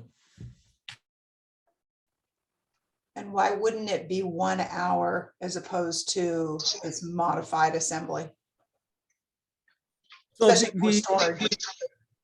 Yeah, so the intent is, again, it's not to be used, it's similar to a garage, right? Where you're not using that garage or storage facility, 24 hours. It's more, you're using it to store something and you go in and use it maybe 5 minutes, 10 minutes, and then you leave. So the hazard isn't there from what we saw compared to like if it's an actual dwelling unit. If you have an actual dwelling unit, then yeah, I mean, that's a 1 hour because it's, there's someone there, potentially 24/7, but just a laundry facility, it's not being used. So the hazard isn't as high. Todd, what's the hazard of a laundry room, common laundry space? Well, we do experience quite a few dryer type fires, depending upon what is fueling the appliances. I mean, there are events that occur in laundry rooms. More so than garages? Well, garages have increased also, and I think much of that is in regards to charging, not necessarily even cars. It's just charging of different things. You do have heat sources in both. I mean, without looking at the data, I would say you have risk in both.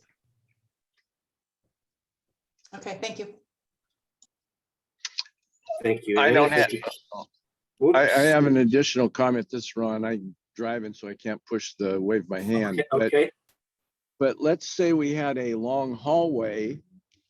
Couldn't I between the two units, couldn't I just put 20-minute doors on each end and call it shared space rather than having to build the 1 hour door?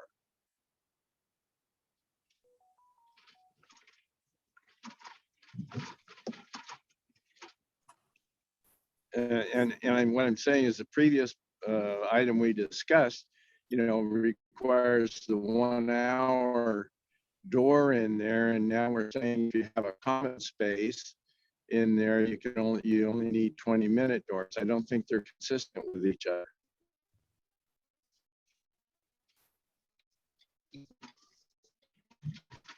I'm still not following. Yeah, I think I need to process that a little Well, myself. Go ahead, Ron.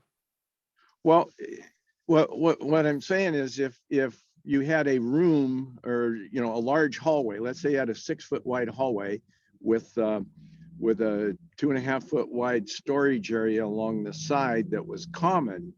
So then on each of the units, you'd only have to have a 20-minute door per this proposal, where if you didn't have the hallway that wide and you have to have the 1 hour door in there. They just don't seem to match with each other. So I think the intent is because you have that space. So you have two 20-minute door, plus you have that gap between. So in terms of the safety factor, I think you get that equivalent. The way I saw it was there's the equivalent protection, whether it's a 1 hour separation door, 45-minute door, or you have two 20-minute door with that gap for the fire to pass from one side to the other. So the way we saw it was almost equivalent. But if the fire started in the common space, you only got a 20-minute door. But it's the same thing with the garage. So if you have a garage, it's the same hazard, right? So you still have a 20-minute. The code allows a 20-minute for a garage with habitable space. Okay. John, you've had your hand up for quite a while. Not that long. I was just responding a little bit to Annie's question.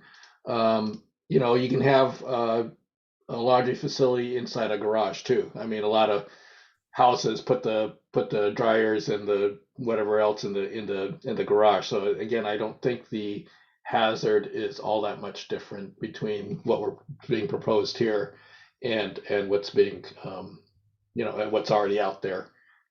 So yeah.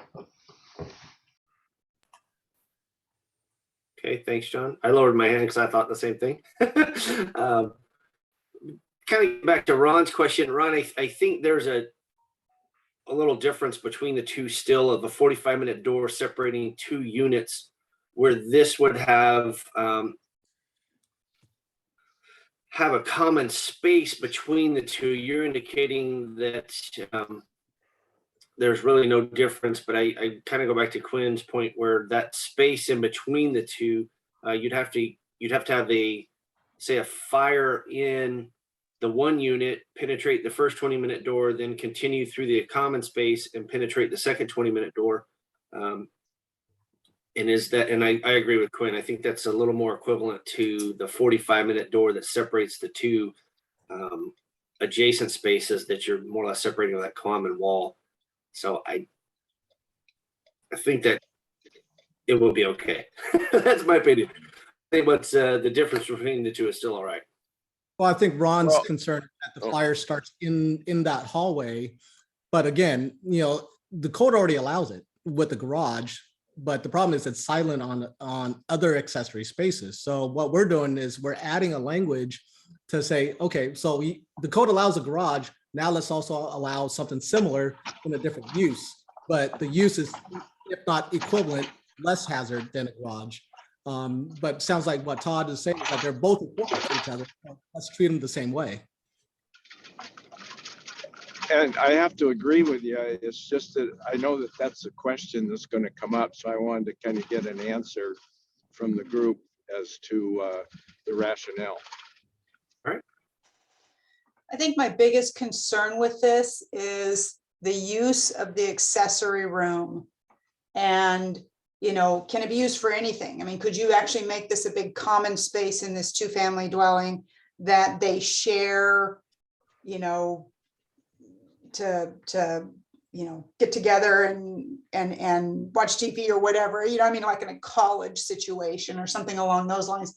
Just it seems like it's a completely open, it doesn't define accessory.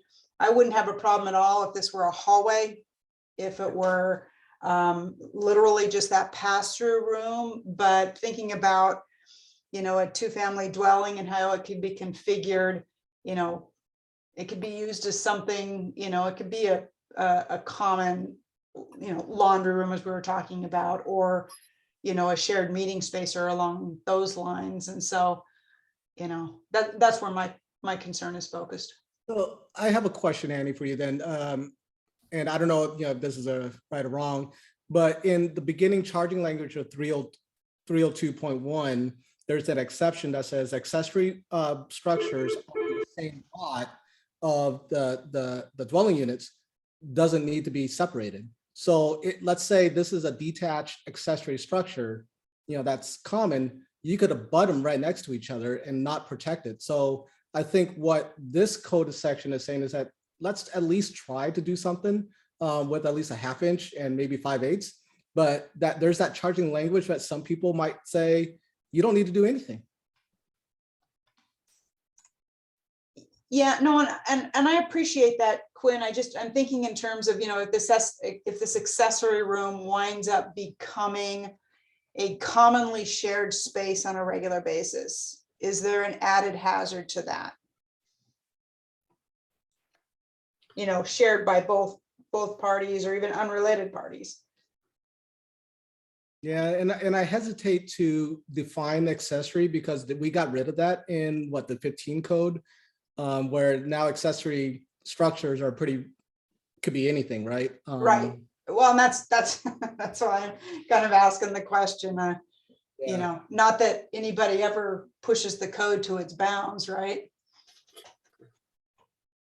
I think what this proposal will do is kind of fill a gap where currently you can have common accessory spaces without many limitations. And I think this says, hey, if you're doing that, you need to provide some level of protection.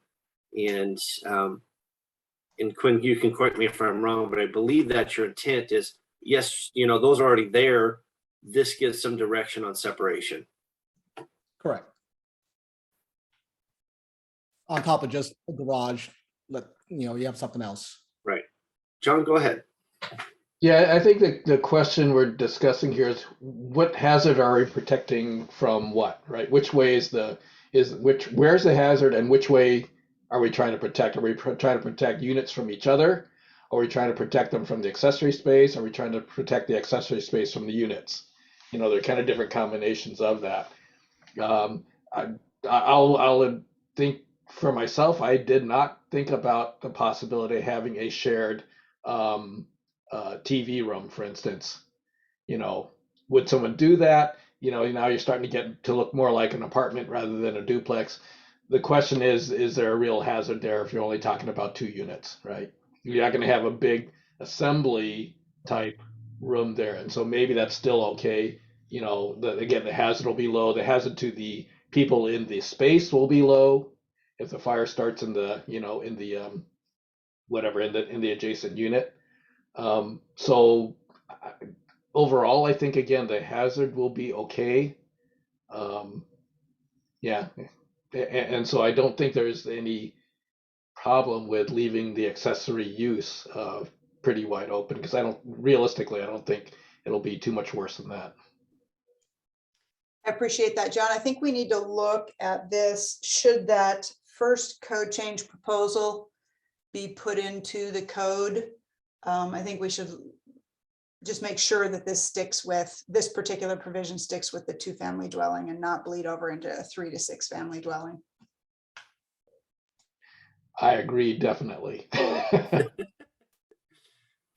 Yeah, no, definitely. And that's why the last couple ones I've been really stressing that this is only 2-family dwellings. But thanks for the feedback there. Yep, great conversation. All right, any additional questions or concerns on this item? Micah, this is Todd. Can I just clarify? So we would not see an accessory kitchen.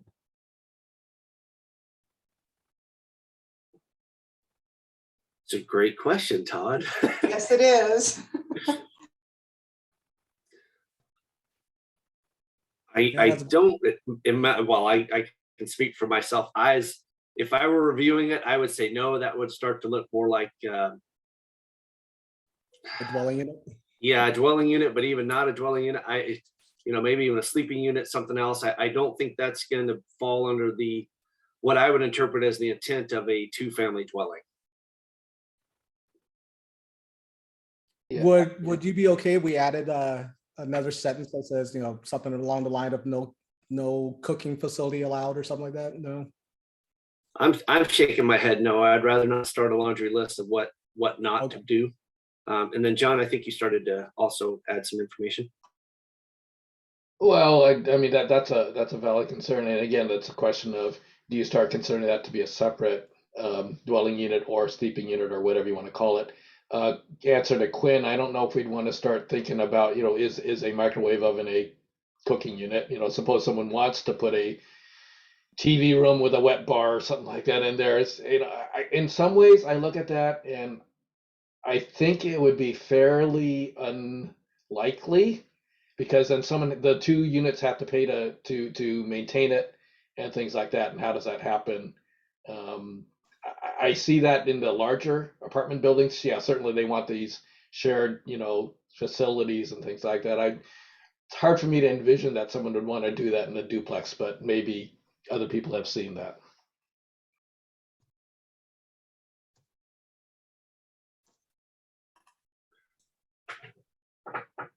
All right. Any additional discussion or recommended even modifications to what's shown? So I think at the end of the day, we just have to look at what really is the hazard. I mean, if it's just a shared space, I don't believe it's going to be used all that often compared to like if it was a dwelling unit. So, whether it's a cooking facility, where, they have little parties once in a blue moon, storage facility, garage. It's just the hazard is almost equivalent straight across the board because it's a 2-family dwelling only. I mean, if it's a multifamily where you have multiple dwellings, yeah, it could potentially be used more often.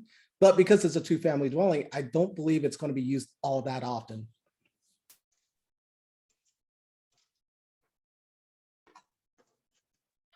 All right, thanks, Quinn. This is Todd. I understand what you're saying, Quinn, and I'm not necessarily opposed to this, but I don't know that it's maybe in our best interest to say that, well, this is probably not going to occur like this. I think we have to think through some of those things. Is it not likely that they're going to have a cooking facility that's shared? I mean, I don't know. There's a lot of pressure in creating all kinds of different living situations. So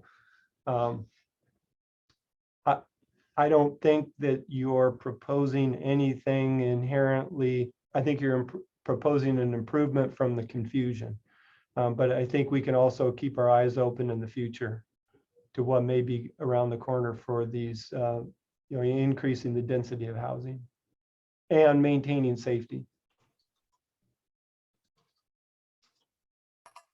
Yeah, no, really good point. Yeah, thanks, Todd. I do think there are some things that could be captured in the future as we see these creative designs come in. However, for me, this is going to fill a hole or a gap, in my opinion, because these spaces are being proposed now. And I mean, I don't think a lot of folks are going to say, hey, you can't have a common laundry room in a 2-family dwelling because there's no separation requirements in the code. They're going to allow it, and then they're going to have to interpret some way to provide separation. So this just gives that guidance. I think it'll help some with that gap. I mean, it may not be a fix-all, like Todd mentioned. We might see a lot of creative designs, which we get. Everybody gets those, or everybody tries to have those. So I think this is beneficial, even if it's not complete or capturing everything.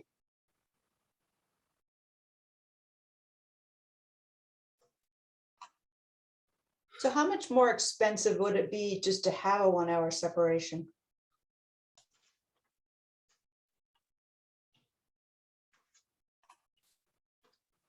Well, in my previous proposal, I did the breakdown for the 1 hour, and it's typically $50 to $75 per square foot. So Annie, I think we had this, not that you were part of that, we did have this discussion at the WABO meeting.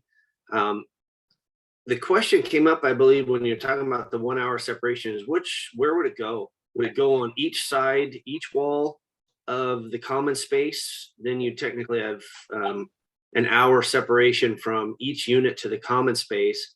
And then that would suggest that the common space is the risk and not the adjacent unit. And I know we drew this during that meeting. Maybe I'm wrong, John, you can correct me, but I think that did come up. And there was a lot of questions on, do you provide it on just one side with a 45-minute door? And then technically the one unit that doesn't have to have the 45-minute door is controlling the common space. I think we kind of discussed that, and the way the language is proposed here was kind of the best path forward. Like again, not capturing everything, but finding a good balance. Yeah, I don't think the hazard would be from the dwelling unit. It'd be from whatever activities are happening in an accessory room.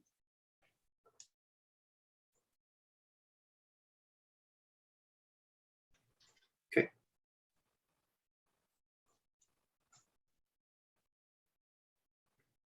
With that, is there any thoughts or ideas on how to maybe modify this differently to capture that? Or again, we're here to discuss and change these, provide recommendations. Again, this is something we can send back with Quinn if it needs more work and try to capture something different.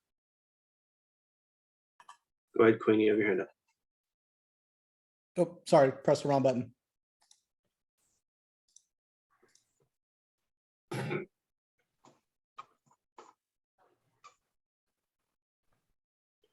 I really don't want to drive the ship on this one because I wasn't involved in the WABA conversations. You know, just as I looked at it, you know, I'm seeing a 2-family dwelling with a nice big accessory room with a little kitchenette off to the side as a as an additional bunk space for the local community college. And I just want to make sure that we're not opening ourselves up into people seeing the opportunity now to add accessory rooms to two-family dwellings where it was silent before, and now we've got a provision for accessory rooms. Gee, what could I do with that space? It doesn't limit me, and I don't need 1 hour protection. You know, if this has been, you know, discussed ad nauseum in other forums, I will definitely defer to those forums, because again, I haven't been part of it, and my little world is less code focused now than it used to be. Thanks, Annie. So I actually chair that WABO committee. And I think you're making some valid points, right? Maybe we could, John and Quinn, we could take this back to the committee next week. I know we have a meeting next Monday afternoon, and maybe discuss some of those concerns coming from the tag and see if we want to modify this in any way. Maybe we do add some prohibitions on the common accessory rooms being used for sleeping or something else like that. I know we don't have that listed in here, but something we could take back and discuss. Does that sound like a plan? I wrote down all the concerns, so we'll bring it up. So yeah, we'll talk about it, and we'll talk bring this back to the next tag meeting. Okay. Excellent. I'm also open for a motion if you just want to shoot it down, Annie. Well, it may be a successful motion if somebody moves to approve, because I would be the only one against it at this point in time until I think through it more. So that's good. I think the suggestion of going back and looking at some of the comments would be great. And we have a hand up from Krista. Oh, we might be in trouble. Just kidding, Krista. Go ahead. Well, just another thing you may want to consider in kind of the common use nowadays is a type of verbo rental or something. Sorry. Glad to have you on board. Thank you very much. Ray, Enjoyed it. Ray, can I have you mute? Thank you. Go ahead, Krista. I'm sorry. So if you have like a verbo rental or something, and they're looking at that shared space as being accessory to either unit as a rental, as an additional party room or sleeping space or something, that they can then control, you know, one rental gets 2 bedrooms, the other rental gets 3 bedrooms or something like that. So I think that should also be considered.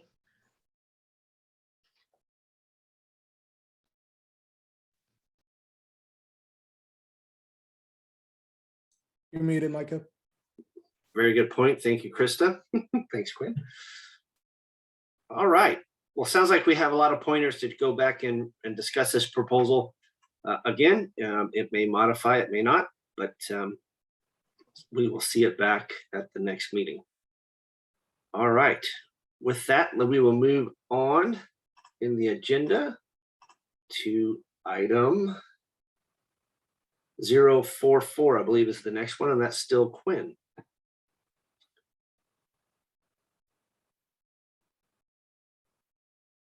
I'll wait till that one pops up for you, Quinn, and I'll let you take over.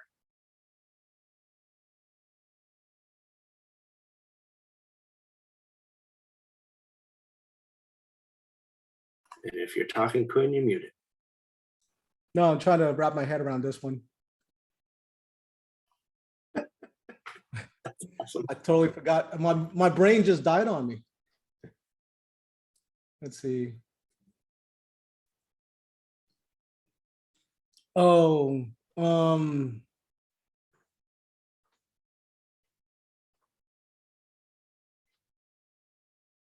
know, my brain's still dead. Can we skip this one for right now and come back to it? I'm sure we can. I can assist a little bit if you'd like. Yeah, okay. Help me out here.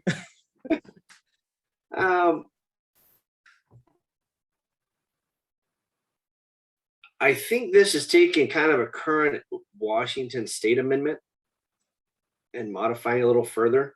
However, you're trying to modify the current 2021 language. And this is the actuation of the smoke alarms between the accessory unit and the primary dwelling unit. So if we would like, we could pull up, oh, I was going to say WAC language. Be 5150302. And this is modifying 302.3. Got too many screens open.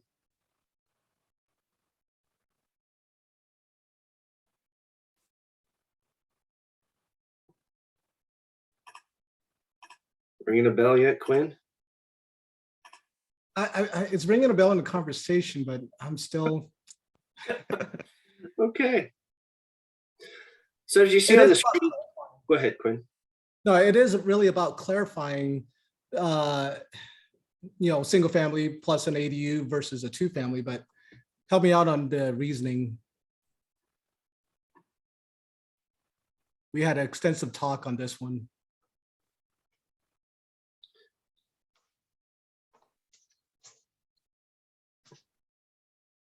So this is where you were not, so go ahead, John. Yeah, I'm guessing, I don't remember this one either a whole lot, but I'm guessing this is to clarify that you can put an ADU in a duplex. I think most people envision ADUs as being part of a single family house, home. And so all the provisions are kind of aimed at putting this ADU inside your single family home. I think the idea here is saying, because it's in the duplex section, yes, you can do an ADU there in one of the, units, provided you do all these other things. Okay, I remember now. Thanks for that reminder. So the concern is about the duplex where people are asking, can I do an ADU in one or both duplex, one or both dwelling units. So now you go from a two family dwelling to potentially a four. So what this is really trying to do is saying, the intent of that state amendment is only for single family residents, where if you do a single family residence, you have an existing single family and you do an ADU, you interconnect them, we're not going to count that as a two family dwelling. So this is just saying that stays in, that's still allowed. It's not allowed in a two family dwelling though, because again, going back to the intent of that state amendment, we're trying to convert single families to add ADUs. We're not trying to get two family dwellings to become four family dwellings. Does that make sense? So if you look at my explanation here, it's saying the intent is single family, you're adding an ADU, as long as you put the interconnection of the smoke detectors, you're okay. We're not going to count it as a two family dwelling, but it stays there because once you get into the two family dwelling, that's no longer something that we would allow. So this is just clarifying that state language to say it's only for single family. Right, and then to say, okay, yeah, after reading it a little more closely, and then to say that if you do create that, put in that ADU, it does not necessarily create all the requirements for a duplex. Correct. So is the provision to trade out the fire separation for interconnected smoke detectors actually in the single family section of the code? Because this is just tucked up under the two family dwellings. I just want to make sure that it's not just a clarification that you can have a triplex, but this is just a provision that you can trade out smoke detectors interconnected throughout the building for the fire separation. Correct. So if you look at that first sentence, it's really focusing on existing single family residents. So you could trade it out only for existing single family residents.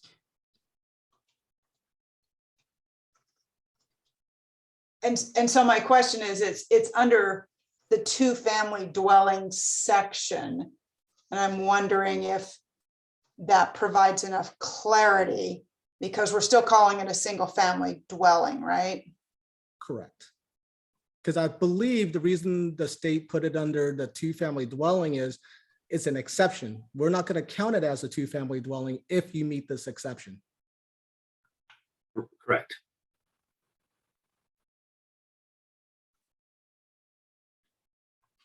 So it is all about clarifying, because some people have been trying to push the boundaries and say, well, it's a two-family, it's in that two-family dwelling section. Now, if I do the interconnection, I could do a 3-family or 4-family dwelling because I could add the 2 ADUs in there. And that's not the intent. So we're just clarifying the intent by saying existing single family only can be converted to add an ADU without considering the whole thing as a duplex. Okay, yeah, I don't have a problem with the issue. I like to see it actually in text. This is good. And my question was, is this the appropriate place to put it?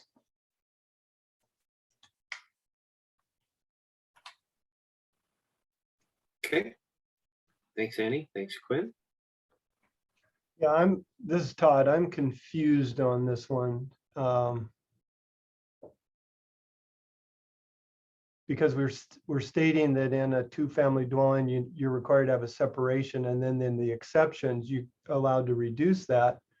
Or there's an exception when we're in the charging language of a 2-family dwelling, we shift to an ADU and then say within an existing single family. So I'm still not getting it here. And any ADU within an existing single family would have to already have interconnected smoke alarm, I believe.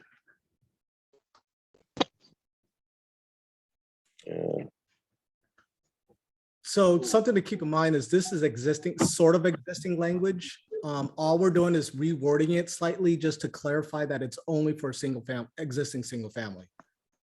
So I don't know if that. Good thing I took that. He showed up. Yeah, he was driving down I-5 or Ron, do you have some input for us? If not, can I get you to mute, please? Not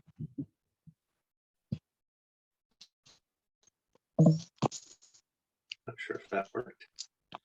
Todd, I think to get what you're going for and what Quinn is mentioning, this doesn't change existing Washington language. It just relocates it out of the charging language, more or less. Although we have to show it as 2021 language in the amendment. But is what this is saying is it's an exception to the charging language. In other words, the charging language is you are a 2-family dwelling unit and you're required to be separated. But the exceptions are that you only have to provide a half hour where equipped with automatic sprinklers. That's one exception to part of the charging language. The second exception here is you don't have to provide the separation if you're putting an ADU within a single family dwelling. So as what that means is you're not going to call it a 2-family dwelling. In other words, a dwelling unit in an ADU is not a 2-family dwelling when that ADU is put within an existing dwelling. Does the code actually recognize an accessory dwelling unit?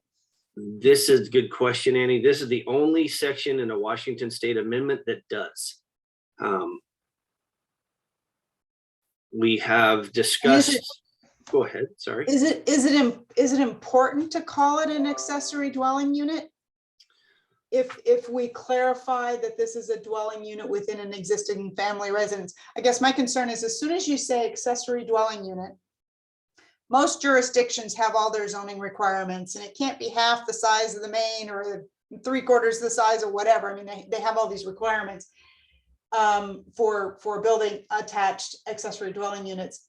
And I'm just wondering if we just pull the word accessory out of the discussion. I mean, it's a dwelling unit in an existing family residence. Does it matter that we actually say accessory? I'm not a fan of the word accessory, if you've noticed. I can understand that. Go ahead, John, you have your hand up there, and then I'll let you talk. Yeah, just in response to that, first of all, yes, it's, one of the issues we're working with, of course, this is existing language, and it's been in there for multiple cycles. I can't remember how many it's been in there. And it was introduced by some folks who wanted to be able to sort of align with the changes that were happening in the land use and zoning codes. And so if you recall the history, this was originally a definition. The accessory dwelling unit was originally a definition that had code requirements within the definition. And so I don't remember how many cycles ago, Micah, maybe one or last cycle or maybe the one before, it got moved into we put the code requirements into the body of the code rather than in the definition. And so I think with your question a little bit, Annie, is accessory important? It was important to the people who put it in the code. Is it now? I think it's just as important now as it was then, because there's so much confusion about what's an ADU and how do you regulate it.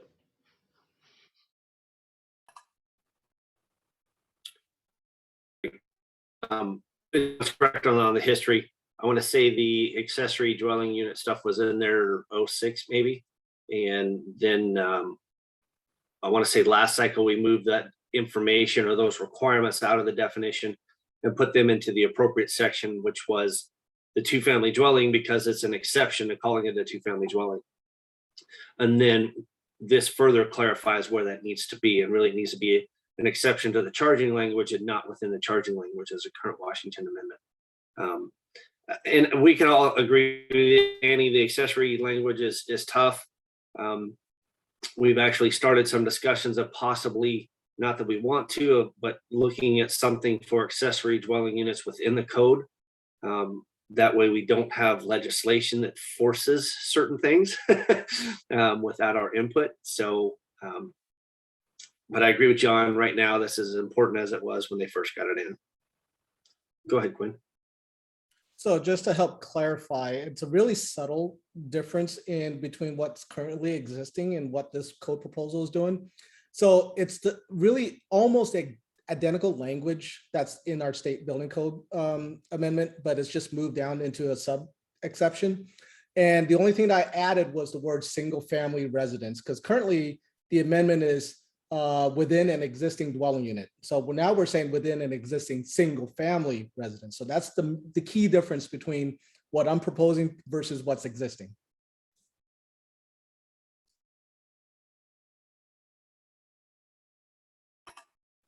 Thanks, Quinn.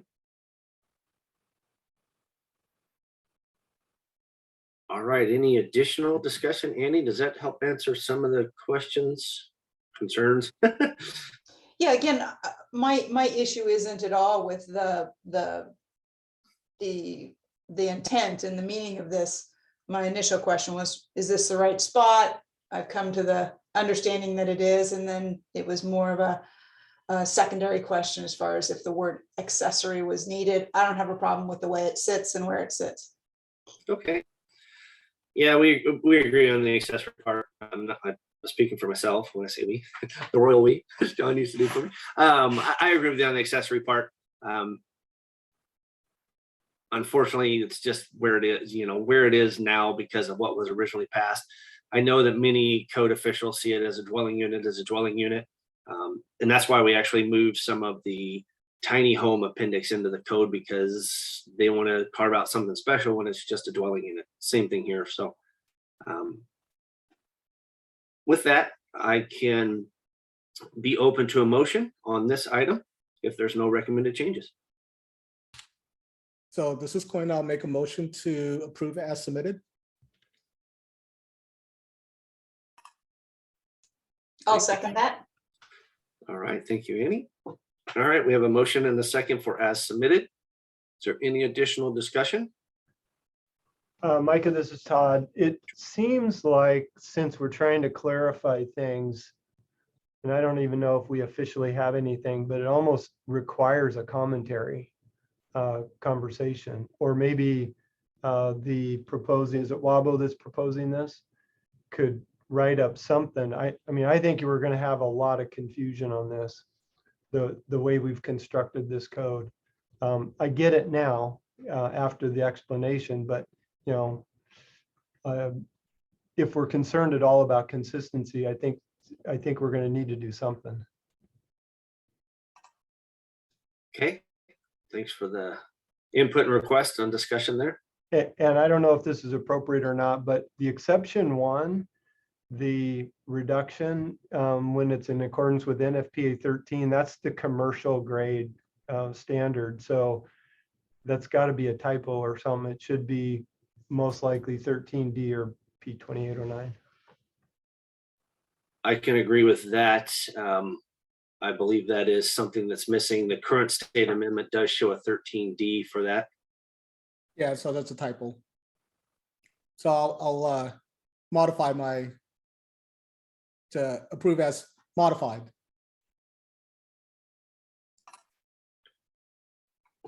Nice catch, Todd. We do have a modification to the amendment, or excuse me, modification of the motion. Annie, are you okay with that and second it? Yes. Okay. All right. Any additional discussion? Micah, just real quickly, I'm looking at the 2018 sorry, never mind. I was looking at the 21. Never mind. All right. Hearing no additional discussion, if there's any opposition to the motion as modified, please say nay.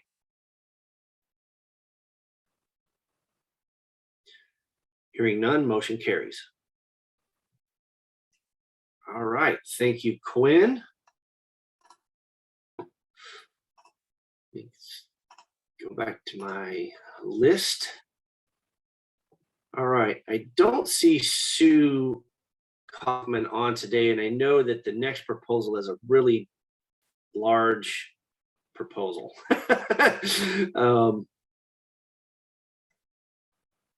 And I'm not sure, Quinn, I know you work with Sue, or did you want to discuss this one on her behalf, or wait till Sue is here and we can get her hopefully in one of the next meetings?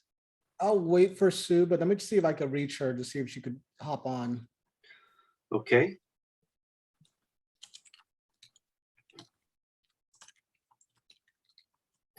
If not, we do have John Sue on, so why don't we go ahead, Quinn, why don't we just move on from this proposal? We'll come back to it since we are going to be waiting on the EV vehicle infrastructure, and we're also going to try to wait for Kinley to show up for this modification or new Appendix W. And let's move on to proposal 099 with John Sue. John, are you maybe able to start discussing that today, even if we don't get through it all?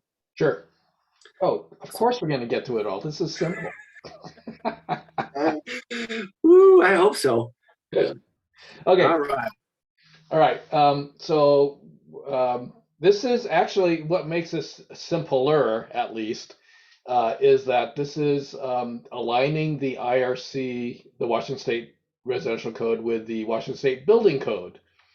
In Group 1, we put a proposal through for this loft, kind of a revised loft section, and it was approved through the SBCC, and so it's, as far as I know anyway, up to this point, however the SBCC process works, and so this is aligning the IRC with the IBC, first of all. So, but we have made some slight differences. Well, no, we went ahead and aligned the IBC with this as well, based on some feedback we got in the national process. This did go into the, well, yes, it's been approved for the 2024 IBC as an appendix. So we were able to get that much. This particular proposal was also heard at the committee action hearings for the 2024 IRC, and it was approved by the committee. With some a couple people had some concerns that we've been discussing, and we may come back with some modifications to this. But essentially what this does is we're deleting the current 327, which is about sleeping lofts, which we got in last cycle, I believe, and putting in this whole new section about lofts. And the idea is that a loft is something, it's some people look at it as a kind of a small mezzanine, doesn't quite meet all the size definitions for habitable space because you're allowed to have a lower ceiling. If you do get to the point where you've got habitable space dimension, ceiling height, or area, then you're pushed into just full habitable space requirements. So that's the intent of this. The intent is also, if you could scroll up just a hair the other way. Thank you. Small lofts. You can have a shelf. Some people have called what's it called, a plant shelf. That we don't want to regulate. So if it's less than 3 feet wide, we don't care. It becomes a bookshelf, something like that. If it's less than 35 square feet, that's small enough, we don't care again. And we're saying right now that the loft cannot be provided, or if it's not provided with a permanent means of egress, then we're not going to call it this kind of loft, and none of this section applies. So yes, then you can scroll the other down a little bit. Essentially, these are exceptions to habitable space. So you got reduced loft ceiling height. Down you can go down to 3 feet.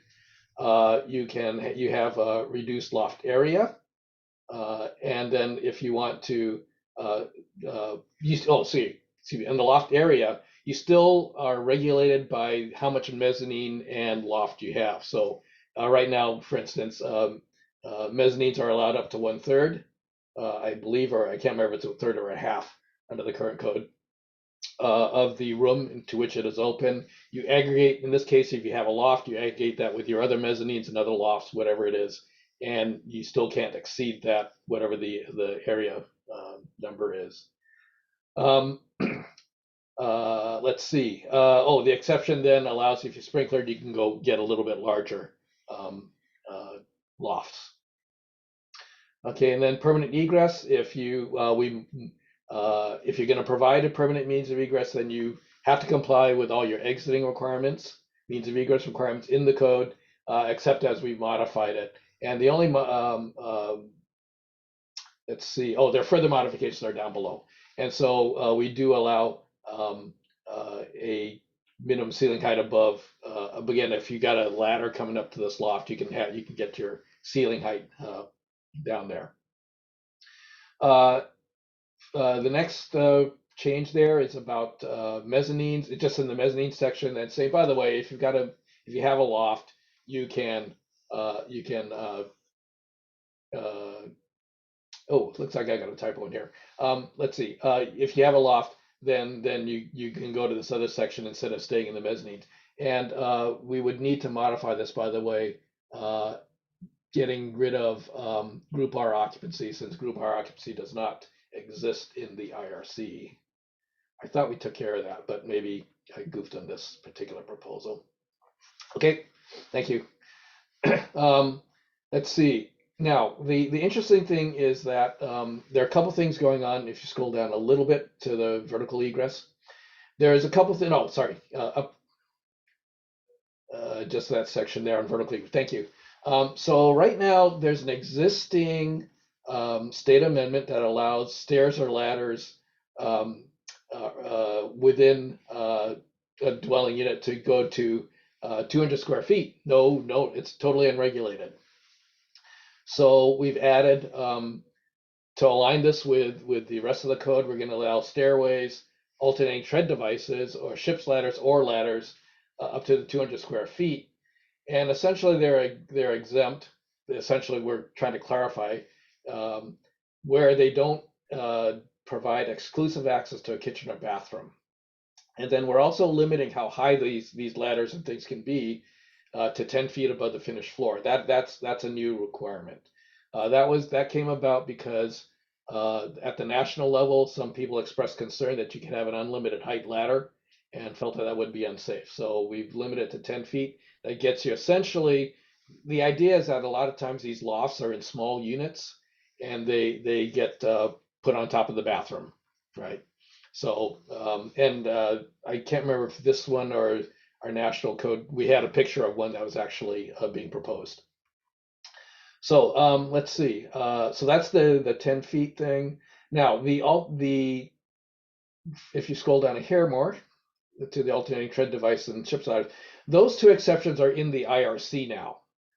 They were put in the last cycle, but these are already covered by the main exception above. So these are not needed anymore. And that's part of the reason that I'm deleting them. It just gets repetitive. Guards is the next thing down below 312.1.1. We're just saying you need a guard at these lofts. We've included it there. And then say if you have these lower ceiling heights, which are allowed in the loft, you don't have to have the full 36 inches. You can have half the height of the opening. So you can, if you're down to a 3-foot ceiling, you can have a 18-inch guard there. And so that was and again, this is consistent with what's already been approved for the IBC in the state.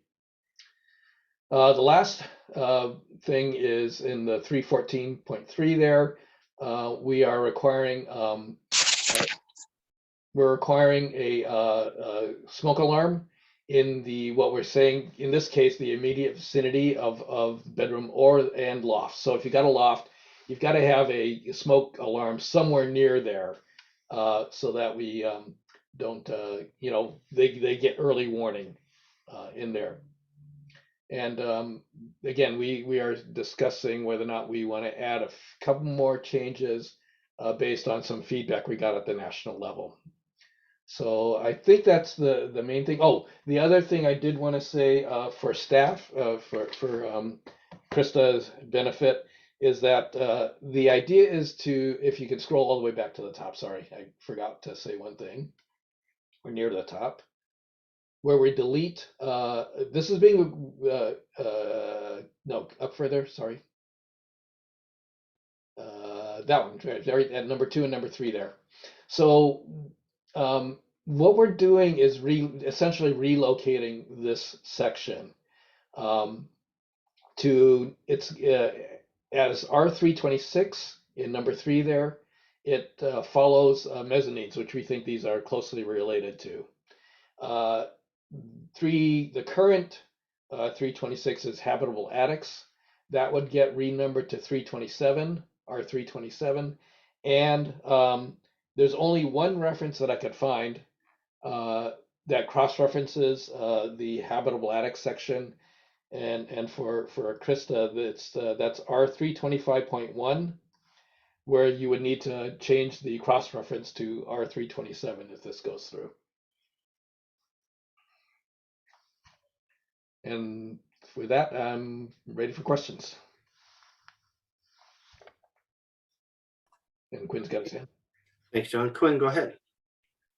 Yeah, just more of a typo than anything. On 326.3, you're referencing sprinklers in accordance with section should be 2904. P2904. Yeah, sorry, that was, yeah, correct.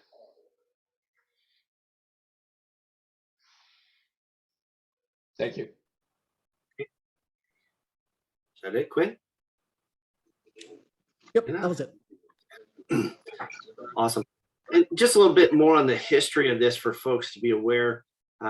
This loft or the 327 as currently shown in the 2018 state code did come about by the legislature requesting or actually requiring that the SBCC pass items for tiny homes. Some of this or a lot of this proposal was in an appendix of the IRC. And so again, as we all view dwelling units as dwelling units, and so in all dwelling units be able to use these loft provisions and not just ones that are 400 square feet or less, because you could have built a 400 or less dwelling unit already in the code. And so we didn't feel that there needed to be some specialty item for what they consider tiny houses in the appendix. So that's how this began, is through legislation, and we passed or moved a lot of that appendix into the main body of the code. And this proposal is cleaning that up based on a lot of national feedback, a lot of hours put in by just all kinds of folks in the industry. And so that's what this is a culmination of that John is showing us on the screen. So this is a great proposal in my opinion, and it's beneficial in a lot of ways. So please, questions, and let's discuss it. Let me throw one other thing. I kind of hinted at there are a couple changes that we might make to this. We received a couple comments at the national level a couple months ago, and essentially the concern was about the fire sprinklers, not sprinklers, sorry, the smoke alarm. It's 314. If you could scroll down to that, 314.3. Okay, thank you. And the concern was that in the immediate vicinity wasn't definitive enough.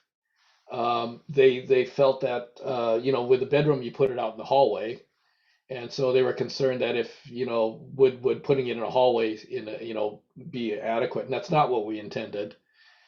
So we may propose something to the effect that you have to have it in the room that the loft opens into. So that's one thing, and we will probably do that at the national level as well. The other issue that somebody raised was, what if the room it opens into is not a bedroom?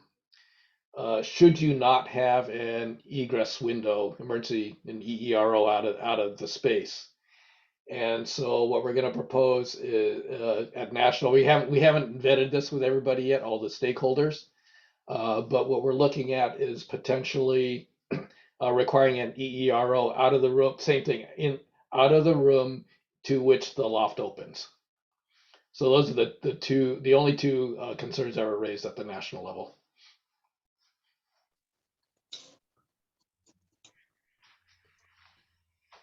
John, this is Todd. I have a question. Can you help me? I don't have a great amount of experience with lofts, but is there a differentiation between a sleeping loft and just a loft? Yeah, a loft can be used for other things. If someone wants a home office, you know, these are within dwelling units, right? So if someone wants to put a home office up there, is that a problem? You know, we don't think it is. Again, if you've got the early warning and these other safety features in there. It could be a kids play area. You know, again, same thing. What if I don't sleep in there? That's a question we get with a sleeping loft. I mean, at the national level, actually, we had to keep this at sleeping loft for other reasons, and that's exactly one of the questions that one of the people on the committee who heard this asked. What's the deal with sleeping loft? I don't like sleeping. You know, what if they don't sleep up there? Is that okay? You know, that's not something that we can regulate. Same thing. So we did the same thing, like I said, in the IBC. We kept it very broad to these. It could be anything, any kind of use up there, as long as you've got all these other features in there. Okay, thank you. And then just provide a comment on the proposed change you're thinking about. When I think of the term mezzanine, I think of it as being part of the room which it's located. I would almost think that if we were going to do a sleeping loft or a loft, it would almost have to be in the bedroom. But that's just where my mind went. Yeah. Sorry. There, you know, I can envision that it would be off of the family. Yeah, Krista, can you mute Ron, please? Thank you. Yeah, you know, gosh, you know, if you there was a in just this last Sunday's paper. There was, I forget, it was the Pacific Northwest magazine in the Seattle Times.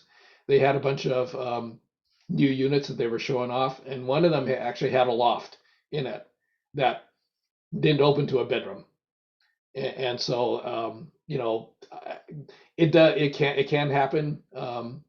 A lot of times it will be just, you know, especially if it's like a play area or the home office doesn't have to open into the bedroom.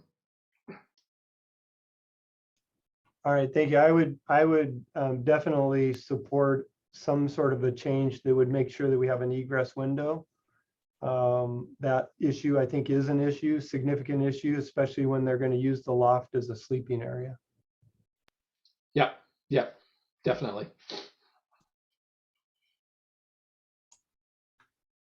Was this proposal in our packet? I didn't see it on the website. So this is the first I'm seeing it. It got added late. I think it's in the current, it's on the current one if you pull it off of the the current website. Yeah, I'm not seeing it because I have that. I just went to the website to pull up the list of proposals and it's not on there. It'd just be nice to see it and read through it because it takes me a little bit of time just to think about things. Yeah, I think we added it to the list. I don't know why there. you. I grabbed it. Yeah, I got it off of the current website. I think, yeah. I was pulling the is- link from the agenda. That might not be. Oh, may probably. Well, I don't know, but it's posted on the website. I guess with the agenda we linked it to an old document. I apologize for that. So where on the website can I find it? When you click everything related to the 2021 code adoption cycle, is when you click on 2021 code adoption cycle, you have two options. Yes, thank you, Krista. So click on the residential code, yes, and here it is.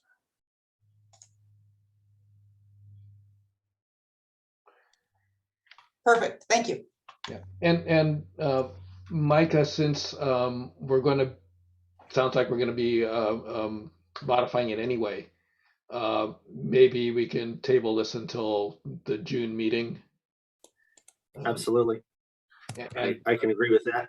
And that'll give Annie time to take a look at it and anybody else who didn't see it before.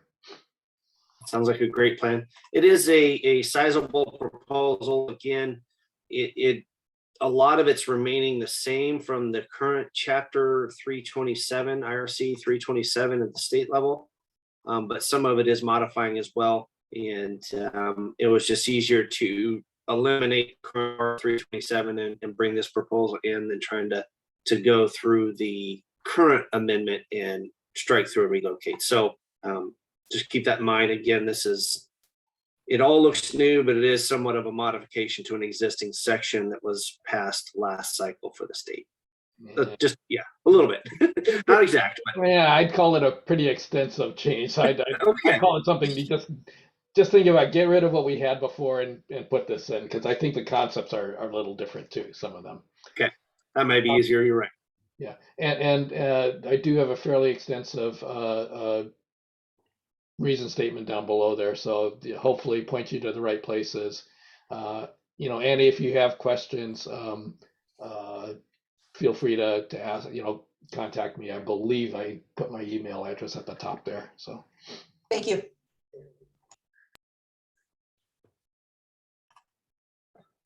Excellent. Thanks, John. All right. I will open the floor for some discussion today. That way, since we are going to be working on some modifications, we can also take some additional suggestions from folks if you have any. So please, let's go ahead and discuss if there's any additional points at this time.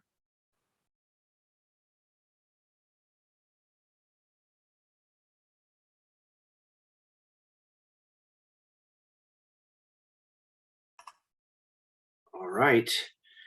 Hearing none, then we will table this item until a further meeting, and we will have those modifications for you at that time and taking into account some of the comments we heard here today. So I do see that Sue came on, so we're kind of getting short on time, Sue. So I do want to pull up your proposal. Let's do a quick introduction of it, since it is a long proposal, and then once after that introduction goes through, we can also table that proposal until next meeting. But let's get a good introduction to it, because again, it is a pretty long and extensive proposal as well. So go ahead, Sue. And if we can share that proposal number is 053.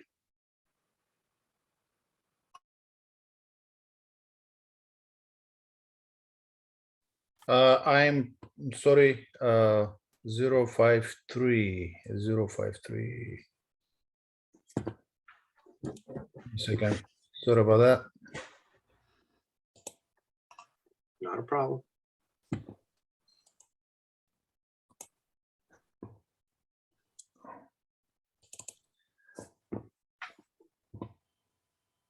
Thanks for Okay. jumping on, Sue. Go ahead. Okay. Let's see. Yeah, so essentially, this is a proposal that is creating a new chapter in the IRC called Chapter 44, Existing Buildings and Structures. And it's intended for,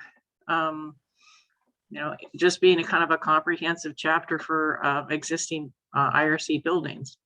And it would cover, so we would do a modification in R 102.7.1, alterations, additions, alterations, repairs, or relocations, and just say it's shall be permitted to conform to the requirements of provisions in Chapter 44 or conform to the requirements from new structures. So we're not restricting you to have to use Chapter 44, but you can, and it would be, it could be a benefit for an existing IRC building that may be having trouble conforming with the current requirements of the the new code for new construction.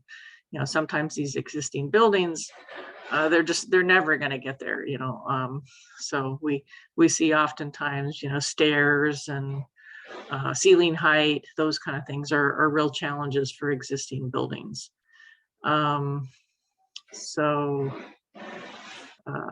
Yeah, we just, so this Chapter 44 is really kind of replacing what used to be an appendix chapter in the IRC, which was not adopted by the State Building Code Council.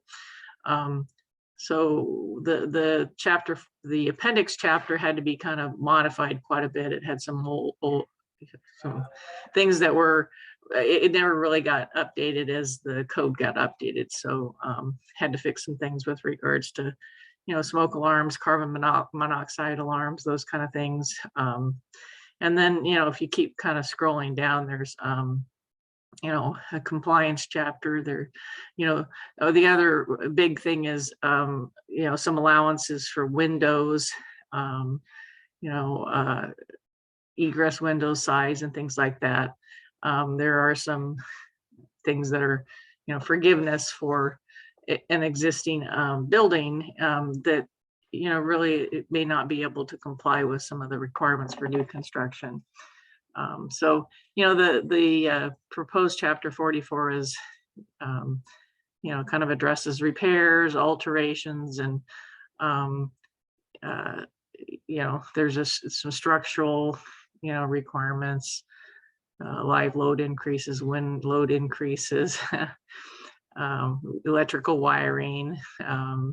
One of the other big things, again, is this, ceiling height, where a habitable attic or habitable space in the basement is created.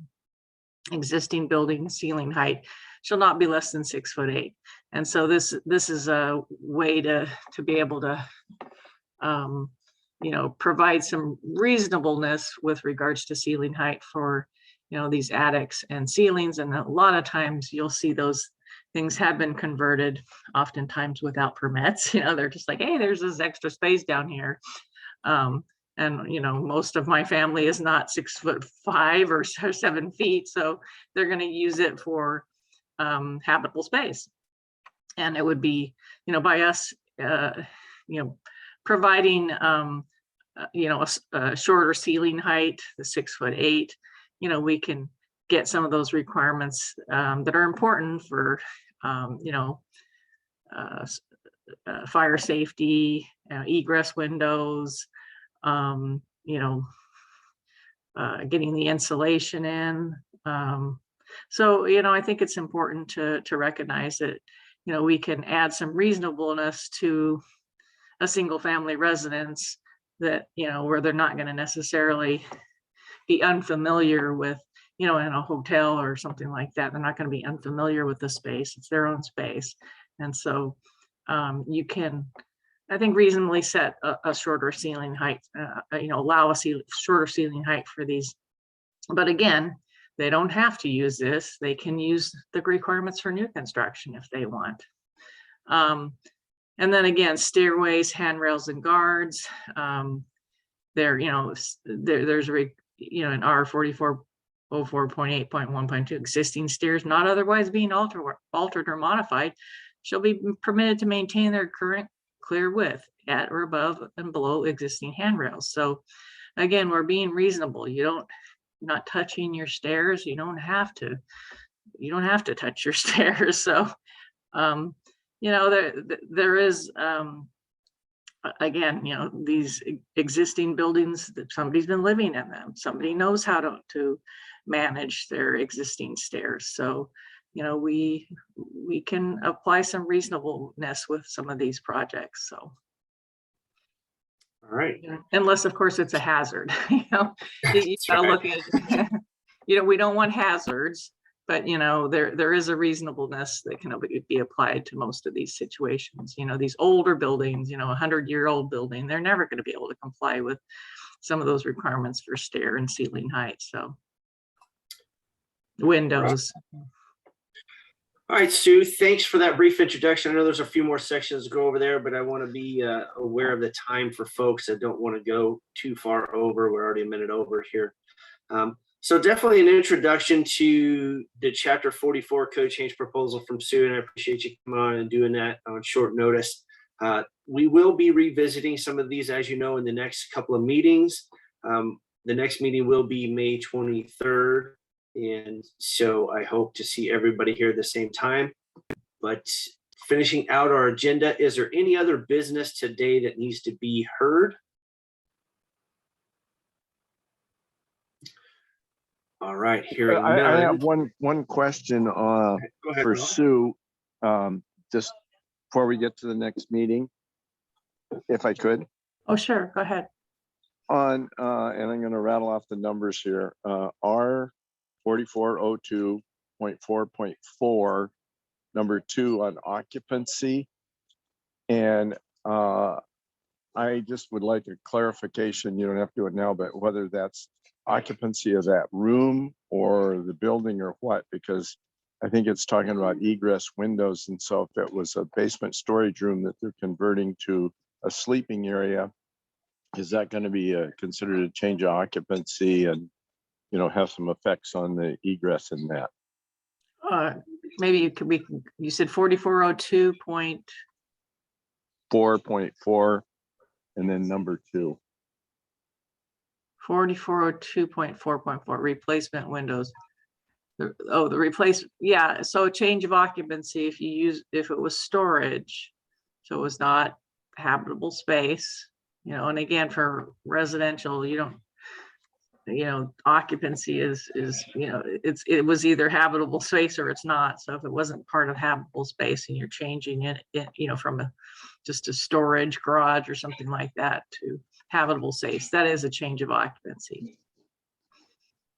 So then in a basement, if I just had an open basement and created a bedroom, I'm going to have the egress window meet current standards.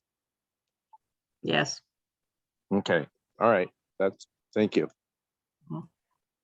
Okay, thanks for that question, Ron. And hopefully folks can work up some additional questions or thoughts on this proposal, as long as the others we did not get to today or discuss that we would bring back at the next meeting. So, all right. With that, I will say thank you to everyone for your time today. I apologize for going a little over, and we will see everyone on May 23rd. And with that, I will adjourn the meeting. Mike, sorry to cut your speech. I apologize. I was muted when I was trying to jump on you. So we have 2 proposals for 23rd, the electric vehicle charging, but unfortunately we got too many for June 6th. So can we add something to May 23rd? We can come back and discuss this Chapter 44 proposal for sure. 44. And I believe there were only 2 additional proposals for June 6th. Would be the lofts and... Well, we have all that is with yellow. It's for June 6th. It appears this way. So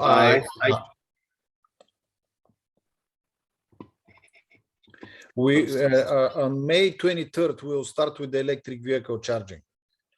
Okay, so I would imagine that we can discuss the two Appendix W items since we can notify those folks as well if we can get through those. Okay, we can do that. That should find a pretty good balance. And then the two-family common accessory one, we discussed that pretty lengthy, and we need time to make changes to that. And I don't know if we'll get that done by the 23rd. If we have it done by the 23rd, we can discuss that. If we don't, it'll have to be June 6th. Okay. Okay. Great. Thank you very much. All right, with that, thanks everyone again, and I will adjourn the meeting. Have a wonderful couple of weeks, and we will talk to you on May 23rd. Thank you.